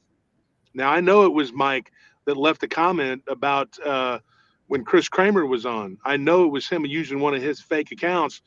It was shown to me by one of my listeners, and I was like, yeah, because that's what he does, man. Like, if anybody comes on my show, he says something negative using fake accounts. That's what he does. And he goes and he trolls people and he messes with people. And we made the decision when we came back, we were like, we're going to try to have as little exposure of our allies and friends as possible so that they don't have to be affected by this guy. I think that that's a good thing that we did. I think it's a noble thing that we did. I'm not patting myself on the back. I'm just telling you what we did because we felt like we wanted to minimize anybody's pain that this guy might cause them. Or the other one, the crazy roofer. He's another one. Him and demonic Dana, they're up all hours of the day and night. Them two, um, just concocting schemes and calling people and messaging people. I know that one of the other people, I don't want to say his name. I don't even want to get that guy back involved in this. But his little hound, she went over there and clipped some of my stuff and sent it to some other podcasters to try to show people that I'm unhinged and I'm crazy. Well, the fact is, y'all people have driven me to be so just sick of your shit that I finally snapped. And when I snapped and I quit, when I came back, I thought to myself, I'm not going to do anything but laugh at you. That is all I'm going to do, because I figured it out. I mean, you guys are a big running joke. You're a big joke, and all it does is make me laugh. Your big show you had today, your big reveal. Why didn't you play all the clips, Mike? Why did you? Well, I thought I'm gonna play for today. I'm gonna play some more later on. We're gonna get to some more stuff. Yeah, yeah. Why don't you just play it all? You chicken shit. You coward. You didn't want to play it all, did you? And you're not going to. You're not going to. I'll tell you why.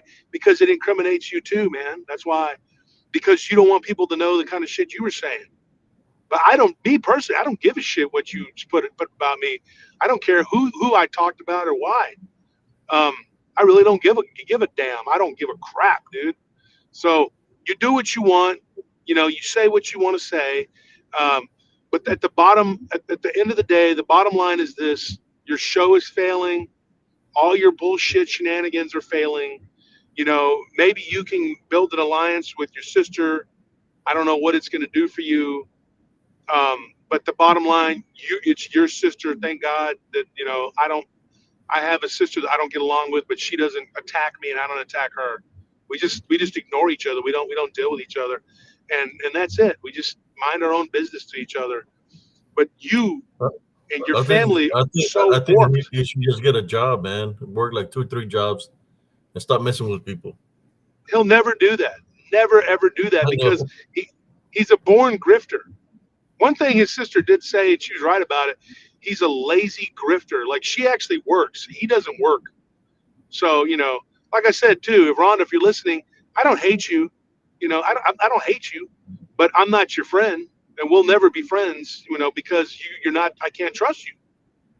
But I feel bad that she has to be related to this guy, but there's ways to handle things, and there's ways to go about things. And her opening up and attacking me back when that whole thing popped off, it's like what was said. But you still said it. Why sit here and deny it? Just say, I made it in a joke. To certain, I don't know. I mean, people just ask bullshit or insecurity. To me, joking is just joking. But it's joke, and it's in that vein.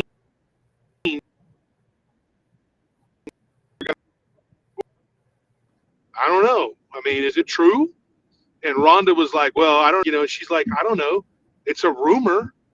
But the bottom line, like with that situation there, that's not even that's not even on us. That's on him. Because look at the way that he is with his mother. He lives with his mother, and she backs him up for everything.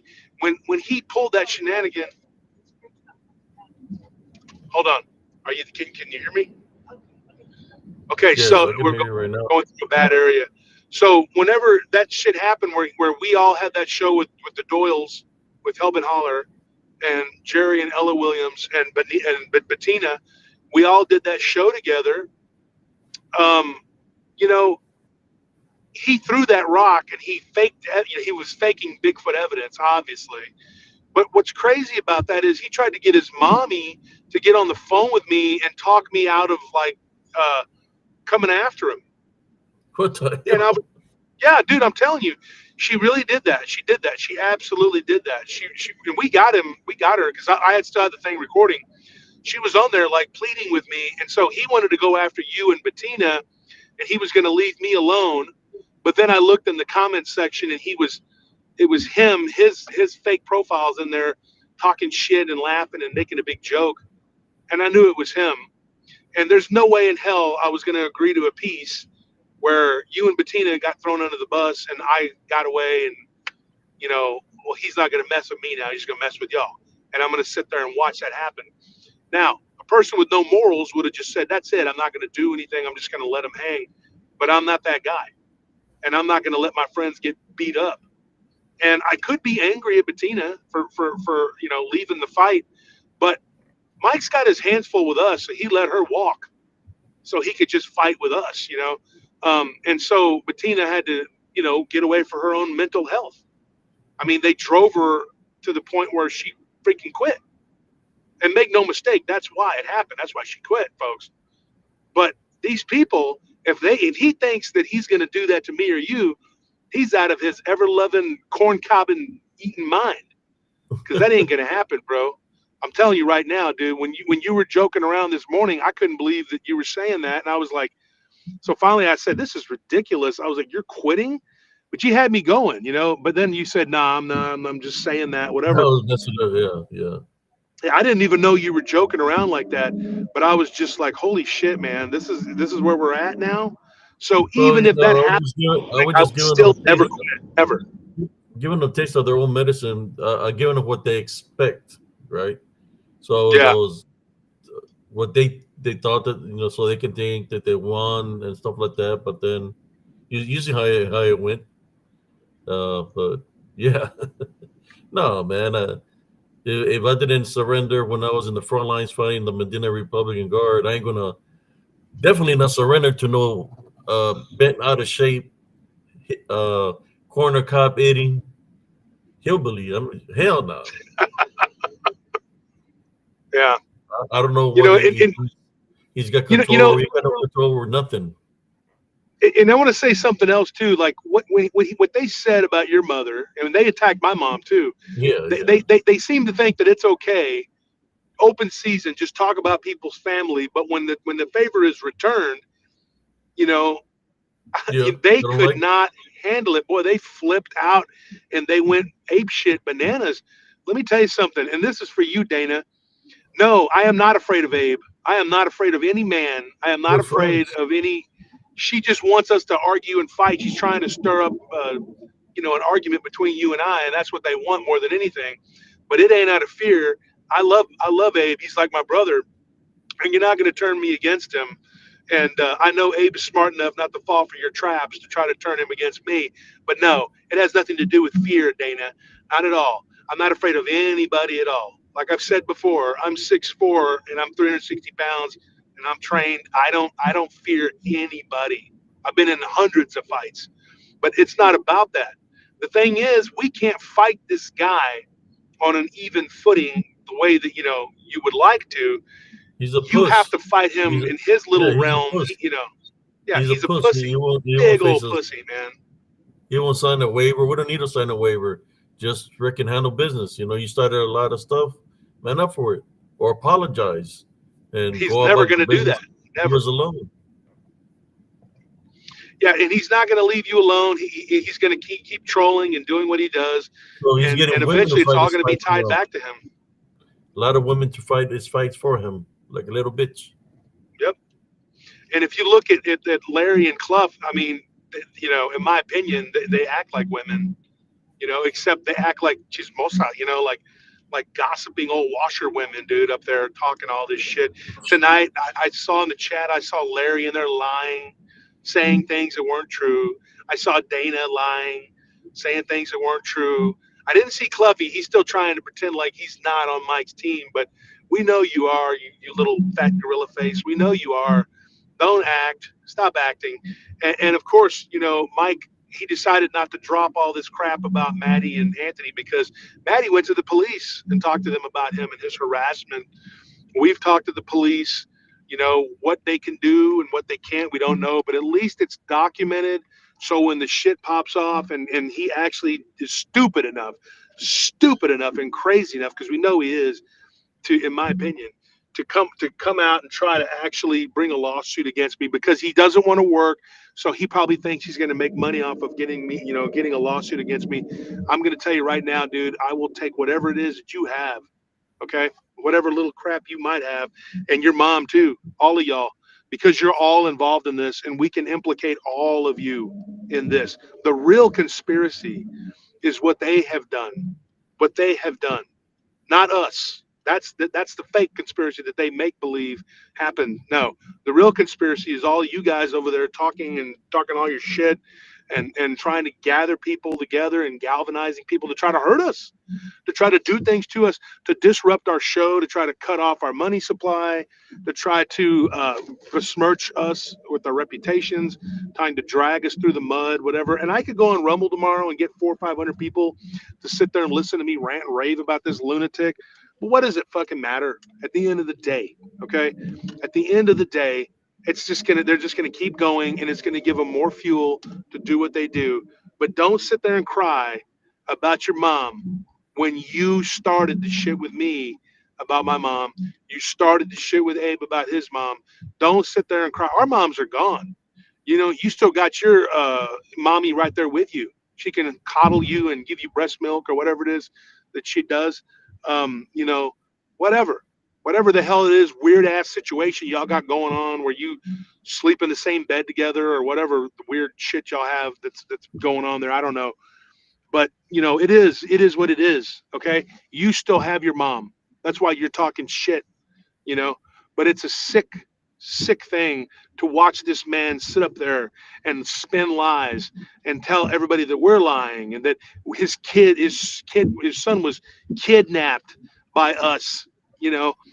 Ludicrous, crazy, damn bullshit, dude. Crazy shit. And he gets these other little maniacs to get on there that are their channels suck and they suck and they got 100 views or viewers or whatever it is they got, and they get up there and they get together and they're like, yeah, that's right, fuck that guy, because they're pissed off because they suck ass too. Yeah. So you get the Special Olympic people to get up there and you know, and then he's like, these horrible things that they say and do. Look at what you said and did with Chicken's Cleghorn. The shit you said with that account, Mike, under the guise of anonymity, hiding behind that Chicken's Cleghorn. You said the most horrible shit you could say about me, about my wife. I mean, it was disgusting, nasty shit. And then it was proven in court that you were Chicken's Cleghorn. It was your number that came up. It was all there, and that was thanks to your sister Rhonda, right? So we know that you were Cleghorns, whatever, and So you all use the that shit evidence on you him for said. the in court with for the son. Yeah, when he was in court, I guess him and Rhonda have some kind of court thing going on. It came up, according to her, that he was Cleghorn, and he didn't deny it to the judge.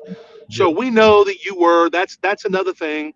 That's why this little fantasy of him suing me or whatever, it's all going to tie him to all of that shit. It's going to tie him to everything. Yeah, I got the So screenshot where his sister tells me that he is Claycorn and yeah, other previous troll accounts. hmm I'll place it on SEA News so y'all can check it out yeah, after just this you know, live. according to him too, she's got all this stuff Or that I'm she gonna can just say leave it too. for another day. I don't give a shit what she's got. I don't give two shits what. I don't give a wet rat's ass what she has or what she doesn't have. I don't care what Mike has or what he doesn't have. At the bottom line is this: I'm not going to go to Rumble tomorrow and say shit. We're going to release another episode.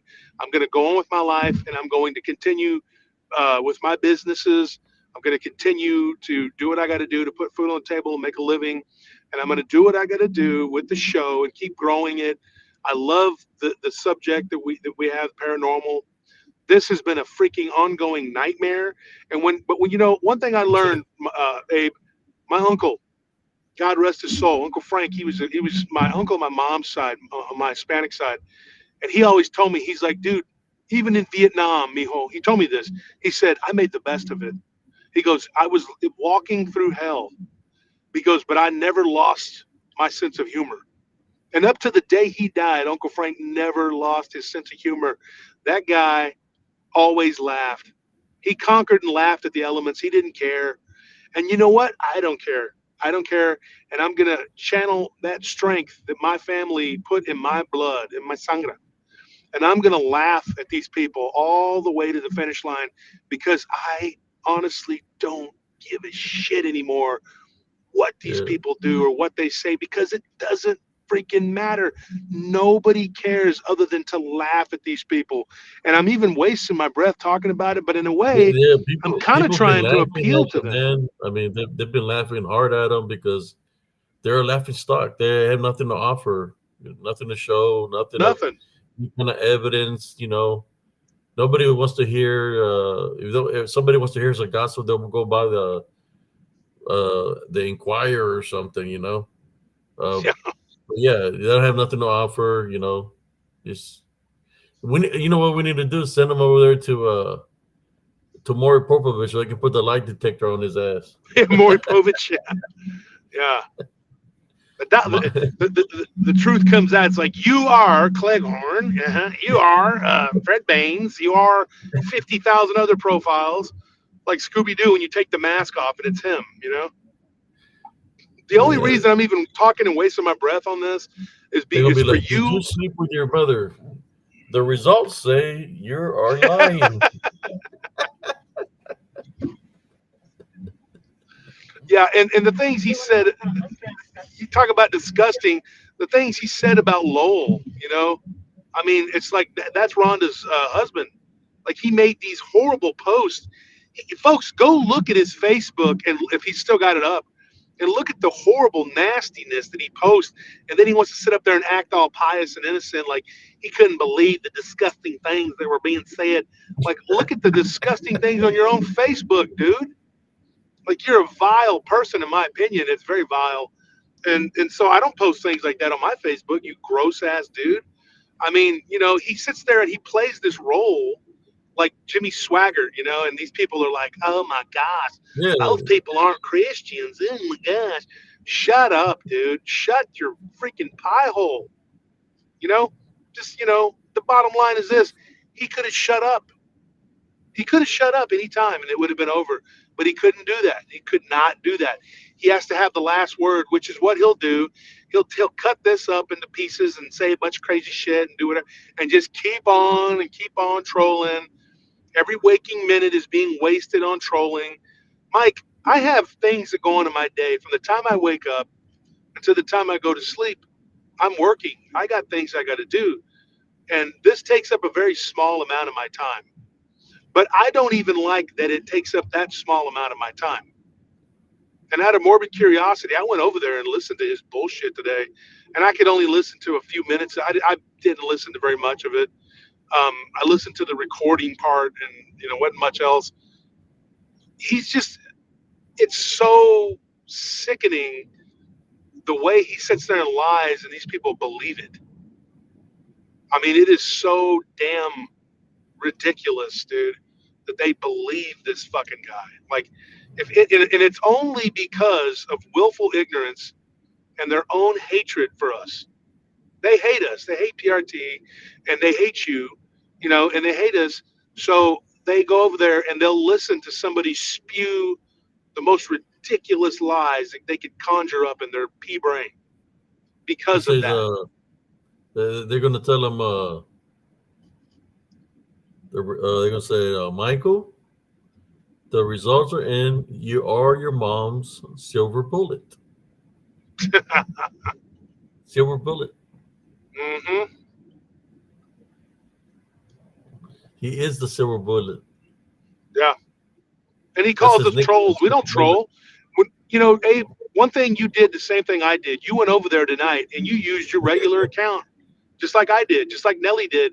These Yeah. people, they use fake accounts to come to us and attack because they're cowards, and they think that they're going to get away with it. As soon as they just make that stupid decision to try and sue me, I'm going to hammer your ass because we can tie you to all of those accounts. No, not all of them, but most of them. We can tie you directly to them. And it's all going to come out. You keep talking about things are going to come out. Things are going to come out. Yeah, they sure the hell are, boy. Son, get ready because it's going to be one hell of a ride for you because I can't wait. I'm salivating even the thought of them being that stupid. When I heard they were going to sue me, I was like, oh, hell yeah. Do what you got to do, my friend. Do what you got to do because you've already said so much shit. You can't even keep up with your damn lies at this point. And me, I'll go on the witness stand and I will say to the court anything I've said. I'll say it on the stand because I don't give a shit. I don't care. I don't need to lie.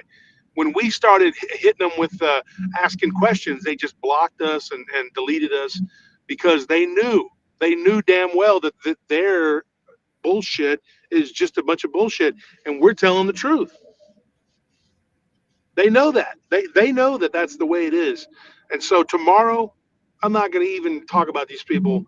Tomorrow we're dropping an episode, 8 o'clock. It'll be out there, and then we're going to do another show on Friday. And I know they're going to hate life because we're going to be on the air now again, 4 nights a week, 4 nights a week PRT, and every night it's going to be SCE. So what are these people going to do? You're going to fade off into obscurity. You're going to sell little rubber duckies with fake backstories about how people are chasing you around. Nobody wants to go up there and chase the wrong turn family Did around. he say that I said I was going to kill him or something? Dude, they've made so many stories up, dude, about us. It's not even funny. I'm telling you. I mean, you can't even. It's more stories than I could shake a stick at, and it's all just a bunch of bullshit lies. Just like tonight when Roofer, crazy Gibbon, big nose Gibbon was in there lying, making up shit, saying something about I said something about you. Well, funny thing about that, Larry, if I said those things about Abe, why didn't you tell him that whenever you were trying to recruit him to fight against me? Why didn't you tell him that? The truth is, Larry was mad because he couldn't get you to fight me.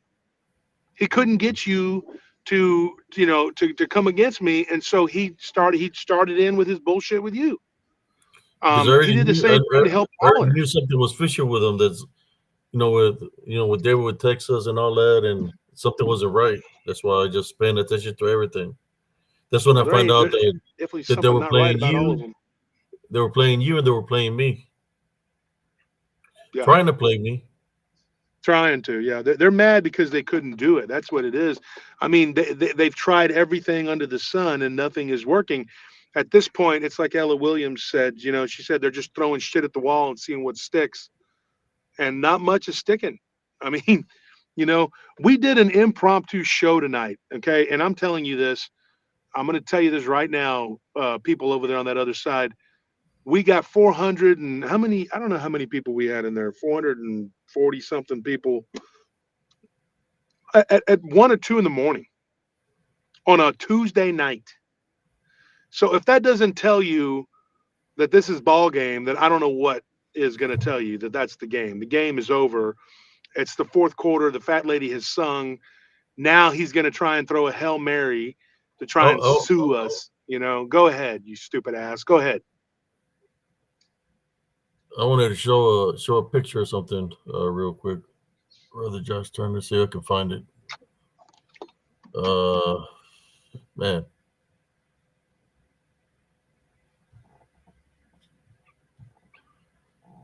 there you go. He looks like that guy from in my opinion, he looks like that dude from Men in Black. Don't do that. Look at that. The bug guy, the You could roach. tell he's high as a kite on that. Like he needs a look at it. Look at that. He's always got that hat on that's too small for his head. Mike, you got a big fat head, dude. Get a different hat, dude. Come on. The little Friar Tuck hat with a little Friar Tuck haircut. Come on, dude. Get something else. You could tell he's demonized, bro. Oh, He looks possessed, man. He looks like I don't know. He's got physical issues or mental issues. Look at that. You could tell he's on something, man. Look at it. Look at his mouth. Talking about oyster mouth. Look at that my. that fool. You could tell he's on something, man. Look at his It's not face. Look working. at his eyes. Look at his facial expression. My phone may die here any minute. I'm trying to keep it going. I'm down to 1%. I just looked and there it goes. It's out.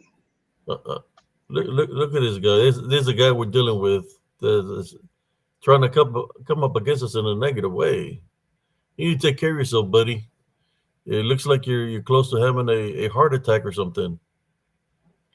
I mean, your health right there, but just by the way you look, I don't know what's the matter with it, but it's definitely something the matter with you in the picture.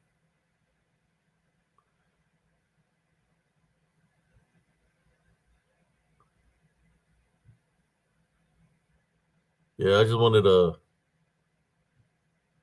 share that. Oh, we lost brother Josh Turner.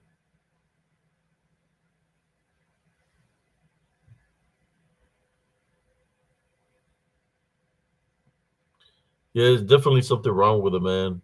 Uh, I know, I know, he's slow, mentally slow. Uh, Something wrong with him, definitely. Mentally slow. Look at that. Look at his lips are all chapped. He just looks rough, you know.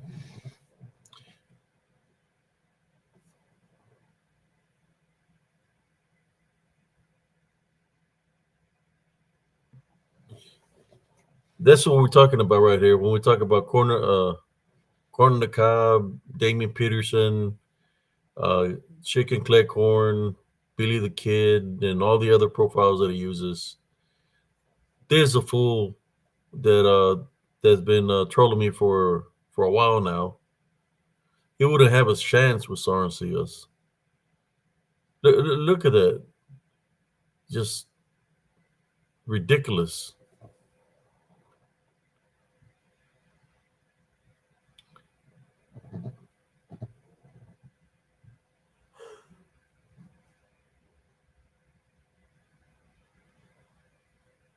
Lester McHenry said we tried to warn Bart. He said Larry would call him 50 times a day about Larry. That's scary. Yeah, but that dude right there, you know, I would say we could keep him a prayer. Let's pray for this fool. Well, let's pray for him. You know, I don't know if Sister Dana gave him something or crazy Janice Blake, but apparently there's something wrong with the guy. You know, just I was looking through some of his videos and this is what I captured there. You know, he's definitely something wrong with him. He looks very miserable. You know, I'm giving you all a reading right now, a spiritual reading. He looks very miserable. Uh, he's on some shit on here in this picture. I mean, honestly, but he has a lot of negative attachments on him. A lot of negative attachments on him.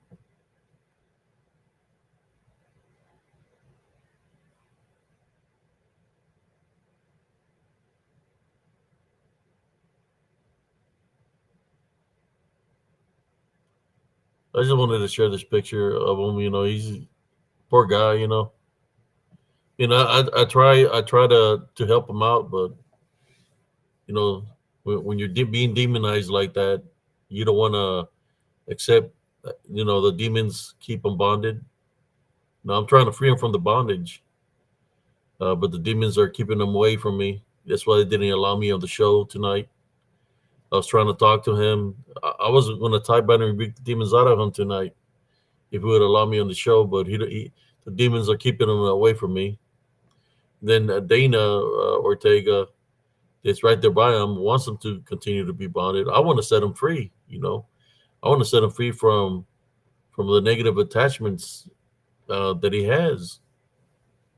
Let me see if I can do another picture to take a closer look at his face, so you can see what I'm talking about. You can see it there well, but I'm gonna take a closer look so you can see what I'm talking about when I talk about spiritual bondage and stuff like that. Right? I'm gonna do a closer look of his face so y'all can see what I'm talking about, brothers and sisters. Here in Spiritual Encrypted Encounters, we do battle everything spiritually here, but I'm going to take a closer look at his face so y'all can see what I'm talking about. That this guy is being demonized and has a lot of he's being demonized. You know, he's being used as a in a negative way.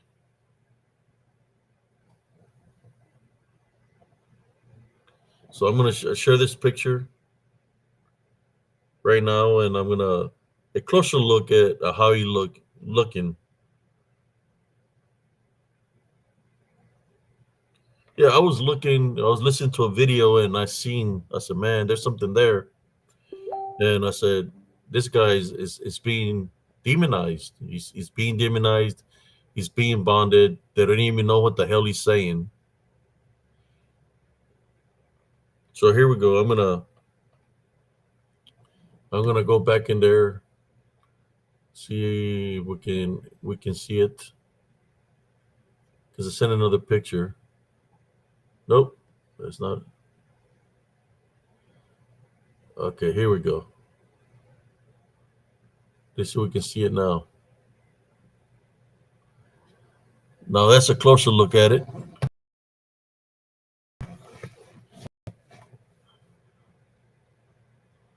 Also look at his face. Look how he looks. He's literally demonized.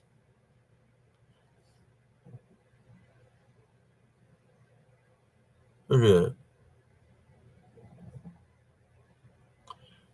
Then there's this person here wants to act like he's all religious and stuff when he's full of demons. Uh, yeah, I'm going to be honest with y'all, brothers and sisters. Oh, there's Brother Josh Turner. Oh, no, that's not Brother Josh Turner. My bad. Uh, what I'm saying is he is a victim of something. Yeah, and the victim that he is that he's being demonized. Now, is he being demonized because he's being spiritually bonded in that nature? Or is it because what he dabbles in, the works that he do? The works by themselves that he does, it'll tell you that because of the path that he's living in his life, that's why he is being demonized. Yeah, that's only a face a mama will.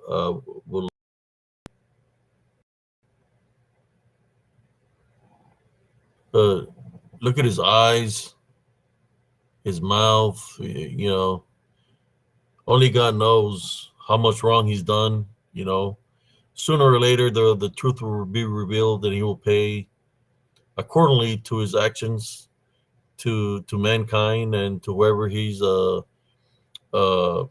attacked mentally, physically, or spiritually. That he's going to pay for what he's done.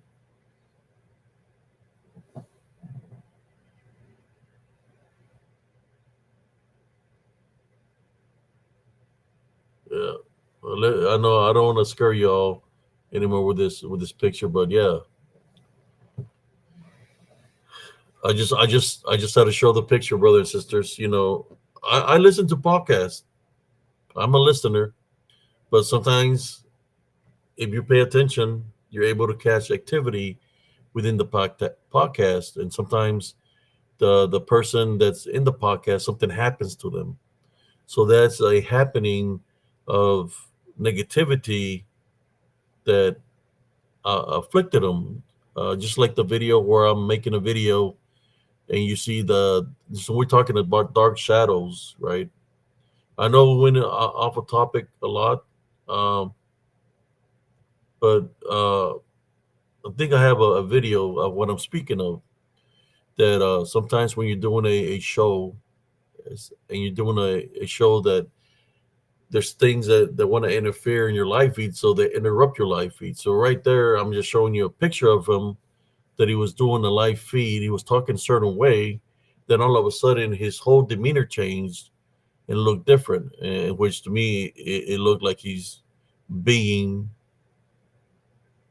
spiritually afflicted or attacked, that is being bonded by this unclean forces.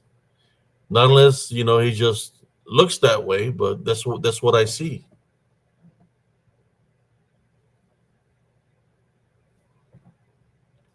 Um, Somebody says, I bet he had just finished talking to Janice Blake in that photo, or maybe Ortega sent him a picture or something. Maybe that's why he's looking like that.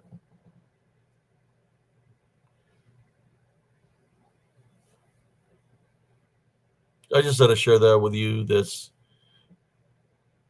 And I'm more sure if I look into his videos, really look into some of his videos, that I'll be able to capture the unclean spirit in them.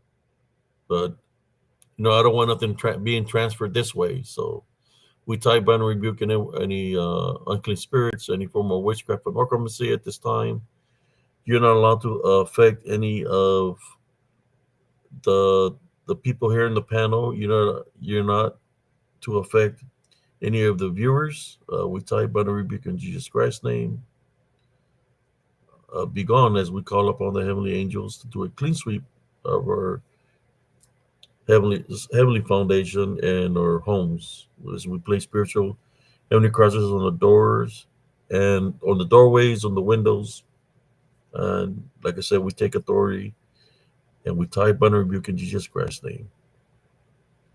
Any Anybody trying to come up against us in a negative way. Amen.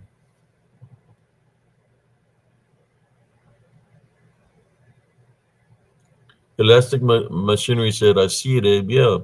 So I was wishing I was seeing this video, and I seen something right. I was like, man, what's going on there? Then it looked normal, like as he kept on talking. But then when I look at that, I said, man, there's definitely something there with this guy.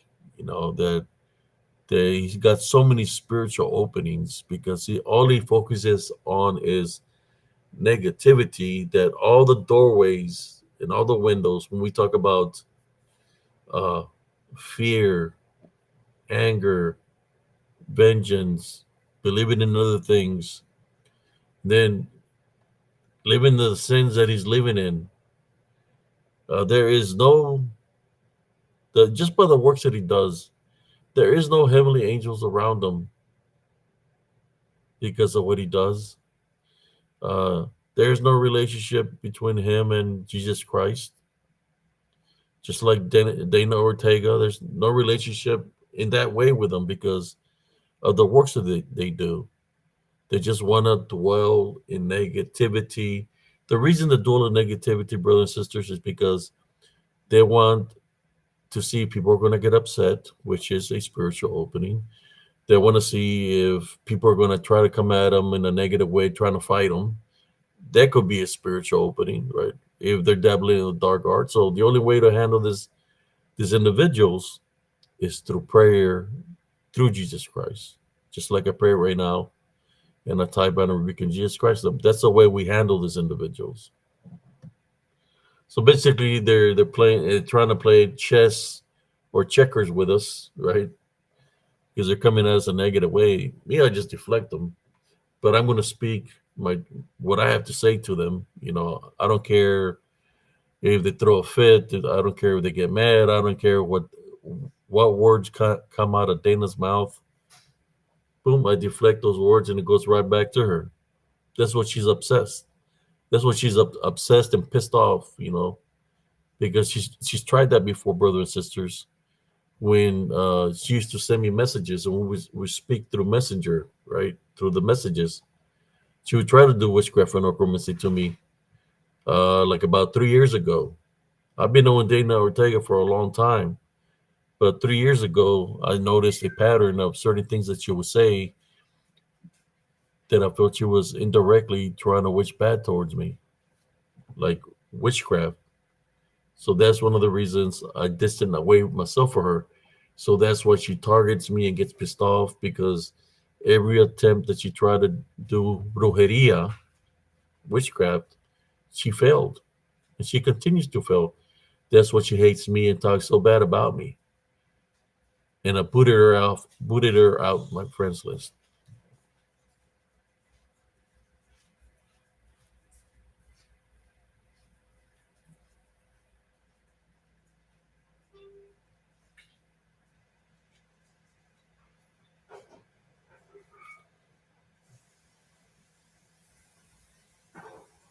So since I just want to show a video here about dark shadow spirits, how they try to infiltrate, right? When we talk about witchcraft, right? Sometimes people might try to send something your way, in which I believe Sister Nellie Turner, Brother Just Turner, and many people have an experience with its dark shadows. I have a clip in here of when I was doing a live on on uh on Restream, I believe, and I'm gonna share that clipping with y'all.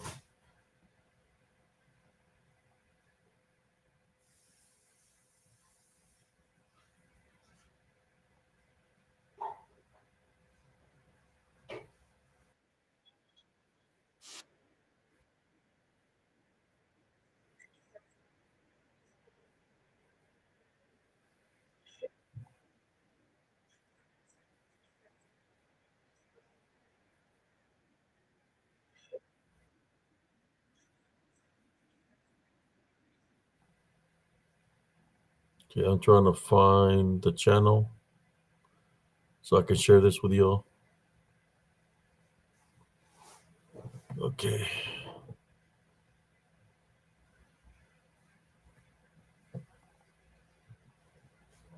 here we go. See if I can find it real quick.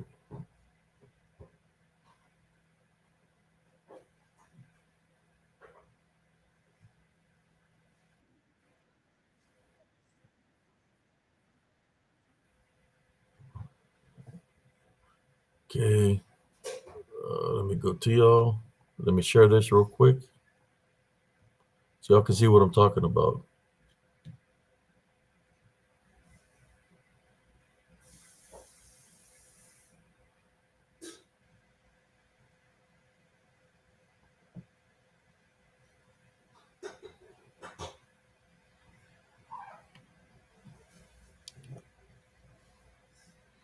Here's a video where I'm doing the live, and the dark shadow passes. It goes like literally through me. It moves real fast.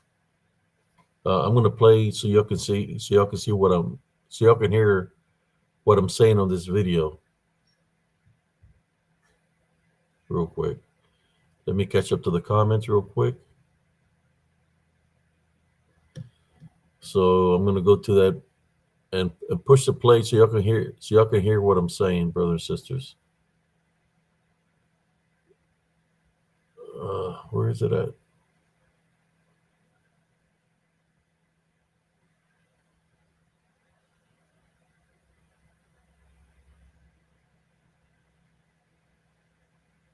Oh, okay, here we go. And it went past me by the light. Your health is staying physically active. You don't have to lift a lot of weights. You don't have to go for long runs. So long you're doing something. Oh, y'all seen that, brothers and sisters? Something is pissed off. So they like. I know y'all seen that. I just seen like a dark shadow figure pass right in front of me, and it went past me by the light. Your health is staying physically active. You don't have to lift a lot. Doing something.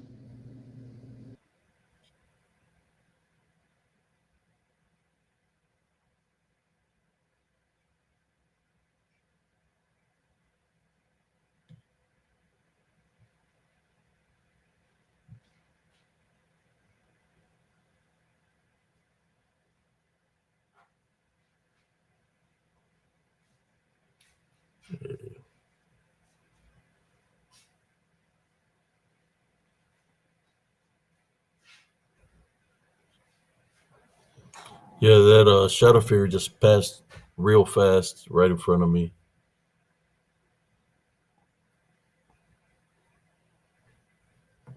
Nelly Turner says a demon that inhabits Dana is angry with the light that's inside you, Abe. Yes, I agree 100%. She targeted me a long time ago. She targeted me a long time ago, even before before anything was happening between anybody. I think she's been tracking me, even because I've been knowing Dana for a lot of years. I've been knowing Dana from when I had I was doing live feeds on Light Workers of the Feeds, Light Workers of the World. So I've been knowing Dana Ortega for a long time. Uh, it's just I didn't know that she was literally infiltrating as a bruja, trying to come up against me in a negative way. No, I'm a forgiving guy, so I wouldn't really say nothing to her. I just wouldn't accept the negativity every time. Yes, I met Alanis. I'm gonna play the video right now in slow motion. So I'm gonna play it in slow motion right now. Let me go find it real quick. Okay, let me go to because I have a. There you go.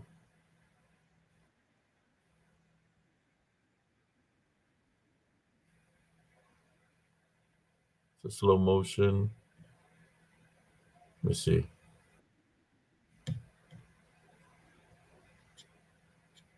Yeah, I'm gonna play it on slow motion for y'all.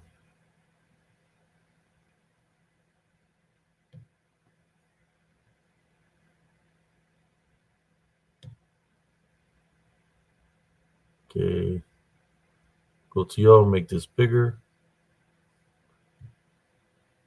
Oh, that's weird. Okay, let me go.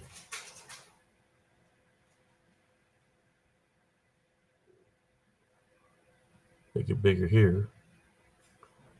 Okay. Let's see if I can stop it. Oh, there you go.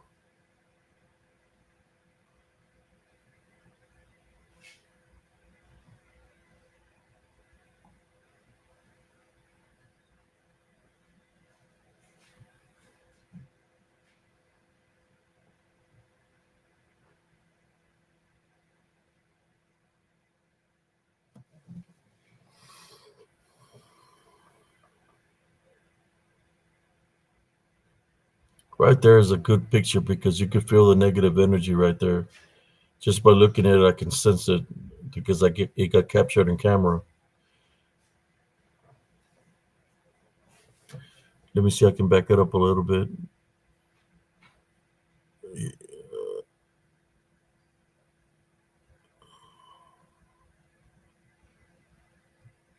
Right there.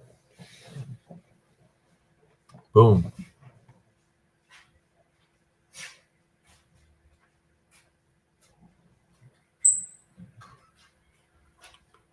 Thank you, Lester Veterinary. There's a slow motion clip right there.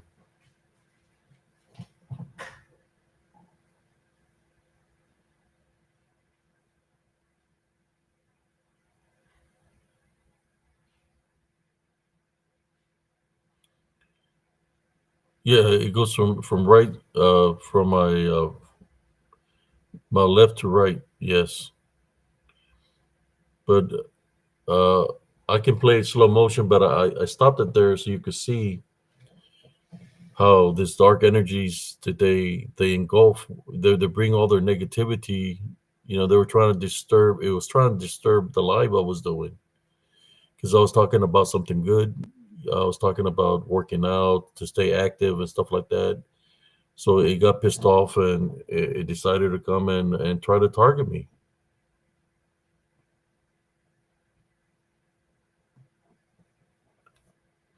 Yeah, it passed by right through me, and then in front of me. He passed because it was wide, right? So it went out the window. So I guess I'm gonna allow it. I'm gonna play it on just play it on slow motion so you can see. Let it play so I can see how it happens and everything. You already know the what I was saying.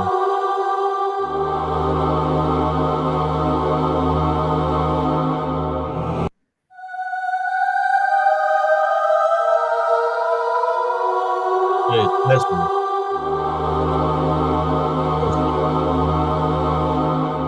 y'all seen that and it's a dark shadow figure. It's huge.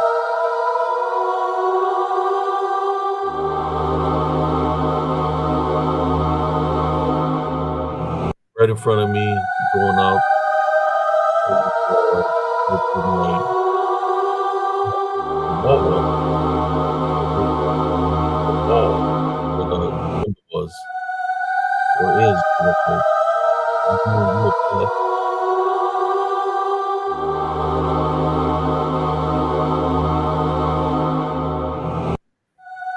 Yeah. So I'm just sharing this with you all to let you know that it's like it kind of looks like the same thing that I encountered out in the woods, and I'm gonna show you. Just keep an eye on the dark image. Just look how it looks. Because I have another video that I think it's the same thing that I encountered out there in the woods. It's pretty big. It's moving in body form. It's not moving like an inhumanoid. It's not moving like something that's real life in flesh. It's moving in spirit. Something that was in the flesh, it would have knocked me out of my chair. So it's literally going right through me because it's demonic in nature. But I didn't really drain my energy because I always maintain a heavenly love foundation.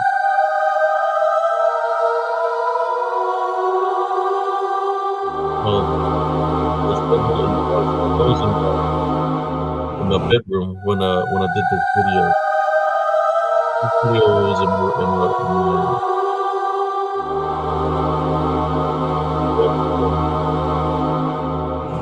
Yeah, there you go.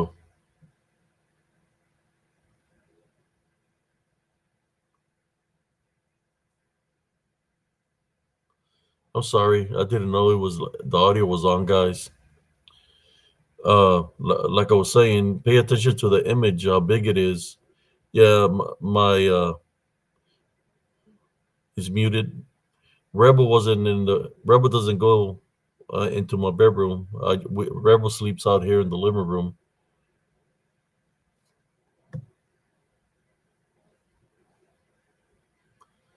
So I just wanted y'all to look how it looks. Uh, that's why I say to our brothers and sisters, it's very important to always maintain a love foundation because you don't know what's going to try to come at you. You know, imagine that something coming at me that's literally kind of invisible, but I was able to see it because my spiritual senses let me know it was there, and I seen it pass, literally see it pass uh, right right me, through me, behind me. But it's pretty big, and it moves very rapidly. That's what I created spiritually encrypted encounters to let the people know. Uh, if you want to believe in something, believe in Jesus Christ because He's the one that'll guide you and show you the things that are around you spiritually. That's an example of that. I just wanted to share that with y'all.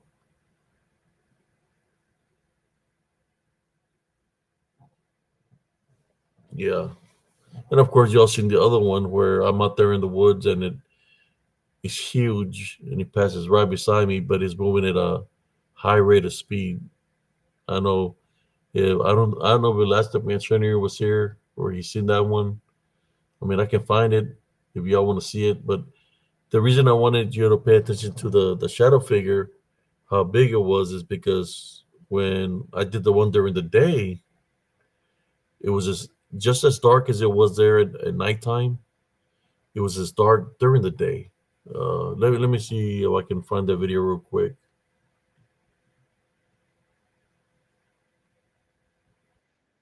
Let me get out of here.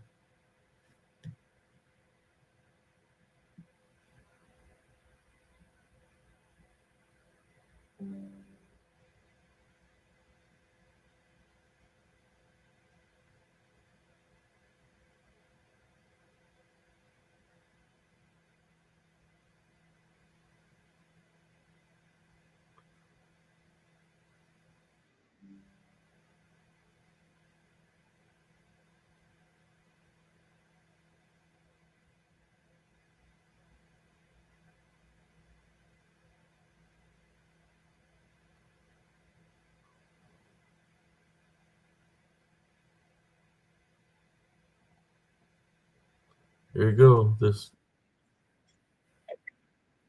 Let me mute that. I'm gonna mute it. Uh, go to y'all so I can share it.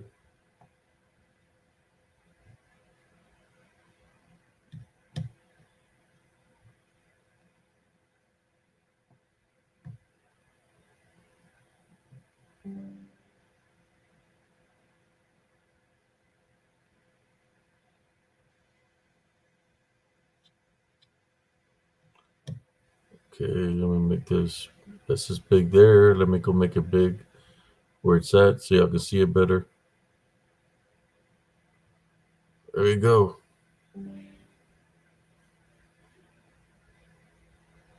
That's like this one. This is a regular speed. How fast it's moving.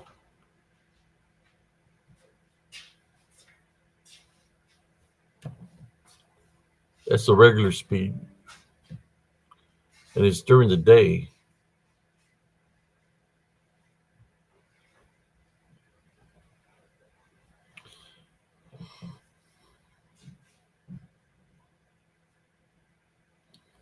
I'm just showing you the regular speed right now, because I can share the one that is where I can stop it from. Well, let me see. I can stop it as it's moving, but that's moving at a high rate of speed.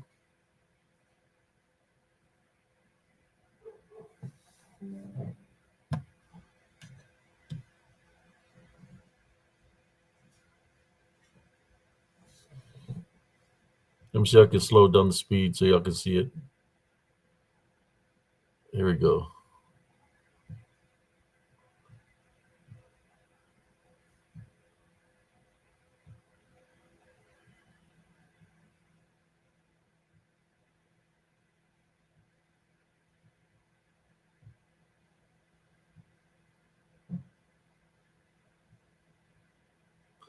Yeah, I'm gonna have to get the other one. Share you the other one because that's moving too fast. It's moving too fast. It's moving at a high rate of speed. Here it is, the slow motion one.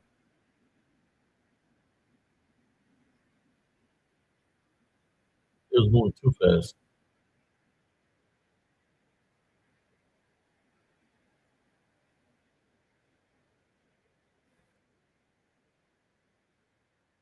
So let me share.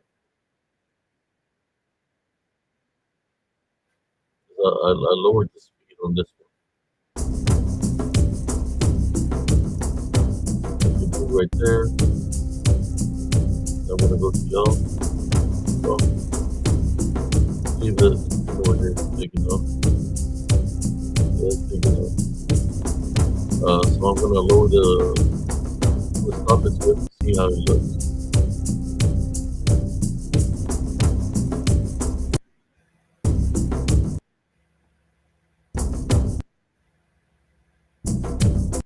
Oh shoot.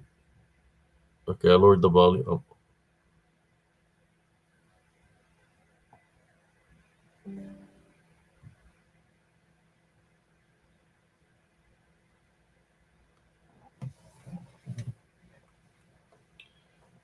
see this DDN that I speak of, the disembodied demonic Nephilim. They move at a high rate of speed. They move with the elements. That if you see a blur and you think it's just a blur, it might not be a blur. I believe it's a DDN that you're seeing, and you have to lower the speed of the footage to be able to capture it on camera.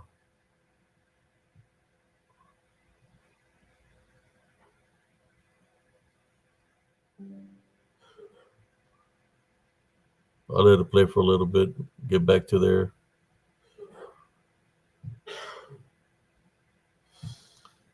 Man, it was moving at a high rate of speed right there. Look at that. Look at the face right there. He's looking at me. Manifestation. And he wasn't alone. There was others. You got one here. You got one here standing by the tree. He's literally standing there looking at me. I believe there's a couple of them here on this picture. There's definitely more than one. Uh, there's some that manifested over here in the back also that are looking. Uh, there are more than one, possibly another one over here. So there's several of them that were trying to ambush me, and it's gone.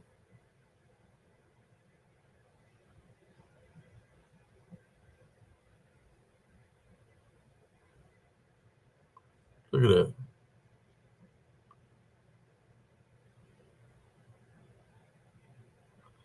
I just let it run, see I can watch it.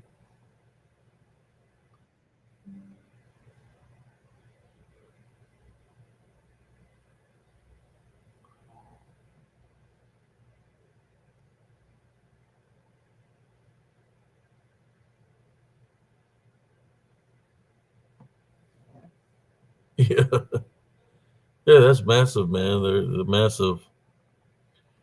They're very tall, but they're in disembodied form. You know, I call them the DDN, the disembodied demonic Nephilim. Uh, how to know it's unclean because all my senses, my spiritual senses, let me know it was an unclean spirit because all my hair stood up. So when that happened, I went into prayer. You know, tied by the rebuke of Jesus Christ's name. They have to identify themselves to you through spiritual law, so you'll be able to fight against it spiritually. Uh, so yeah, they're always in the problem. Look, this is daylight. This out in the day, you know, during the day.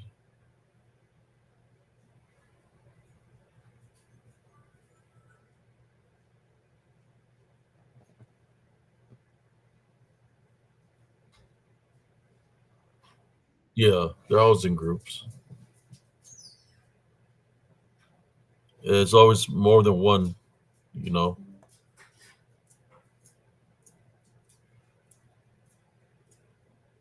Yeah, Celeste Missionary. They like to gang up. The travel in numbers.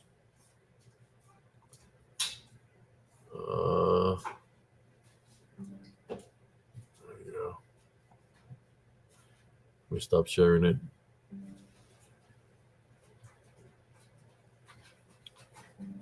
But in saying that, brothers and sisters, I want to say thank you all to everybody that tuned in tonight here in Spiritually Cryptid Encounters. I know we went a little bit out of character, right, because of the show, but that's okay. Um, because in this show we can talk about anything. You know, sometimes you have to let out what you're going through, uh, vent, let it out, uh, work out. I like doing lives. I like doing this, sharing my spiritual wisdom and knowledge to the viewers of Spiritual Encrypted Encounters. I want to thank cousin Jesse Carvajal for being here tonight. I want to thank Brother Josh Turner for coming in and being here on the live tonight. And to all the admins, I mean the moderators that are here. I want to say thank you for moderating here on moderating for me. I did an awesome job tonight. Um,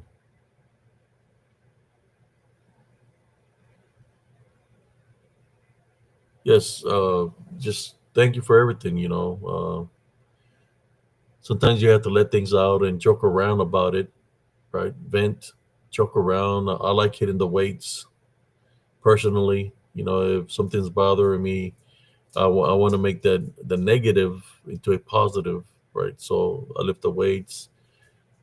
Something's bothering me, I'll do a live and talk about it because I have nothing to hide. I don't have to go steal anybody's clips. You know, I just talk about it. But sometimes you have to put the evidence out there of these individuals. Don't half-ass it. If you're gonna play something, put the whole video. You know, when you take it some pieces off, it can be you can how should I say it? You should play the whole video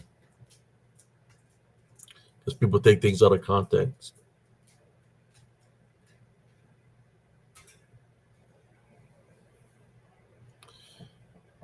Yeah. So well, sometimes that's not what they target. Any kind of energy, whether they do have a magnetic aura to them or energy where when they pass by, your hairs are going to stand up because they have magnetic energy, in which sometimes your phones might blow up. The batteries of your phones might blow up, or your equipment might fail. But those are the things that they can do. Um, the same things that are right there can do that to equipment. They do that to a vehicle. Uh, this is dealing with a lady that was going down 35 where I live, passing in front of that area where this TDN exists. Right, she was driving I think a Mercedes, or I can't remember what kind of vehicle. And as she was driving on the highway, she lost all power to it. So behind her there was a semi truck, and it killed her. But the vehicle just completely shut off on her. Lost all energy. Man, but yeah, they really, you do, if y'all do go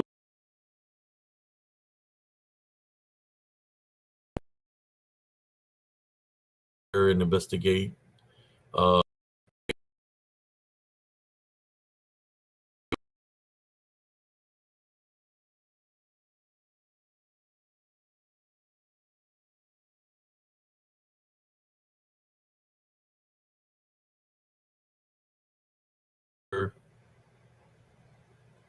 oh, there we go.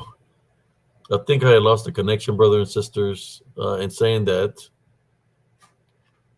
uh, like I was saying, if you do go and investigate, don't go by yourself because these things can be out there and try to drain your energy. Go with somebody. Don't do the things that I do. Just put it that way. When I go out there by myself, I just do it because I don't want to endanger nobody. Nobody, because I've been fighting spiritually for a very long time. But yeah, it's always good to go with somebody. But in saying that, thank you all. Love, light, and blessings to every single one of y'all. Everybody have a good night. God bless y'all. Or I should say, good morning. A cup of coffee sounds pretty good.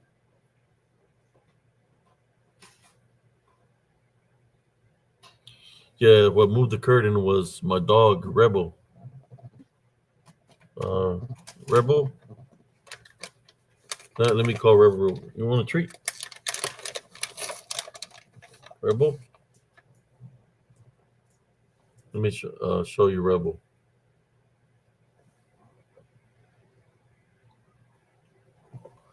That's Rebel.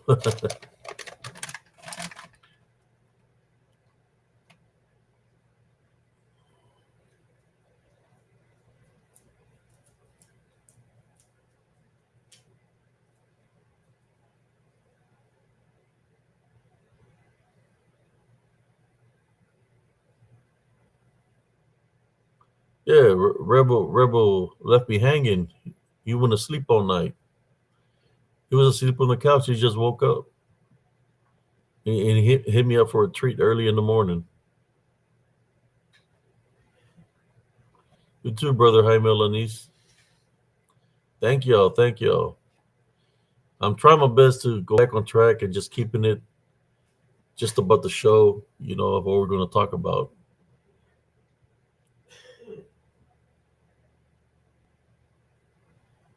I hope everybody enjoyed the show tonight. Thank y'all for supporting uh, Brother Josh Turner, PRT, and those who come from over there and join over here. I appreciate you. I'm trying to get to the 3,000 marker on subscribers on YouTube. I think I'm off by like 8. 8 or 10 people to make it to 3,000. So for those that haven't subscribed, hit the subscribe button over there. You know, it's been a long process trying to get there. I don't know if YouTube, you know, hasn't shared my videos or whatever, but yeah, I'm trying to get to the 3,000 marker. But in saying that, everybody have a blessed day. This is RCS signing off. Brother Ape CS signing off from Spiritual Encrypted Encounters.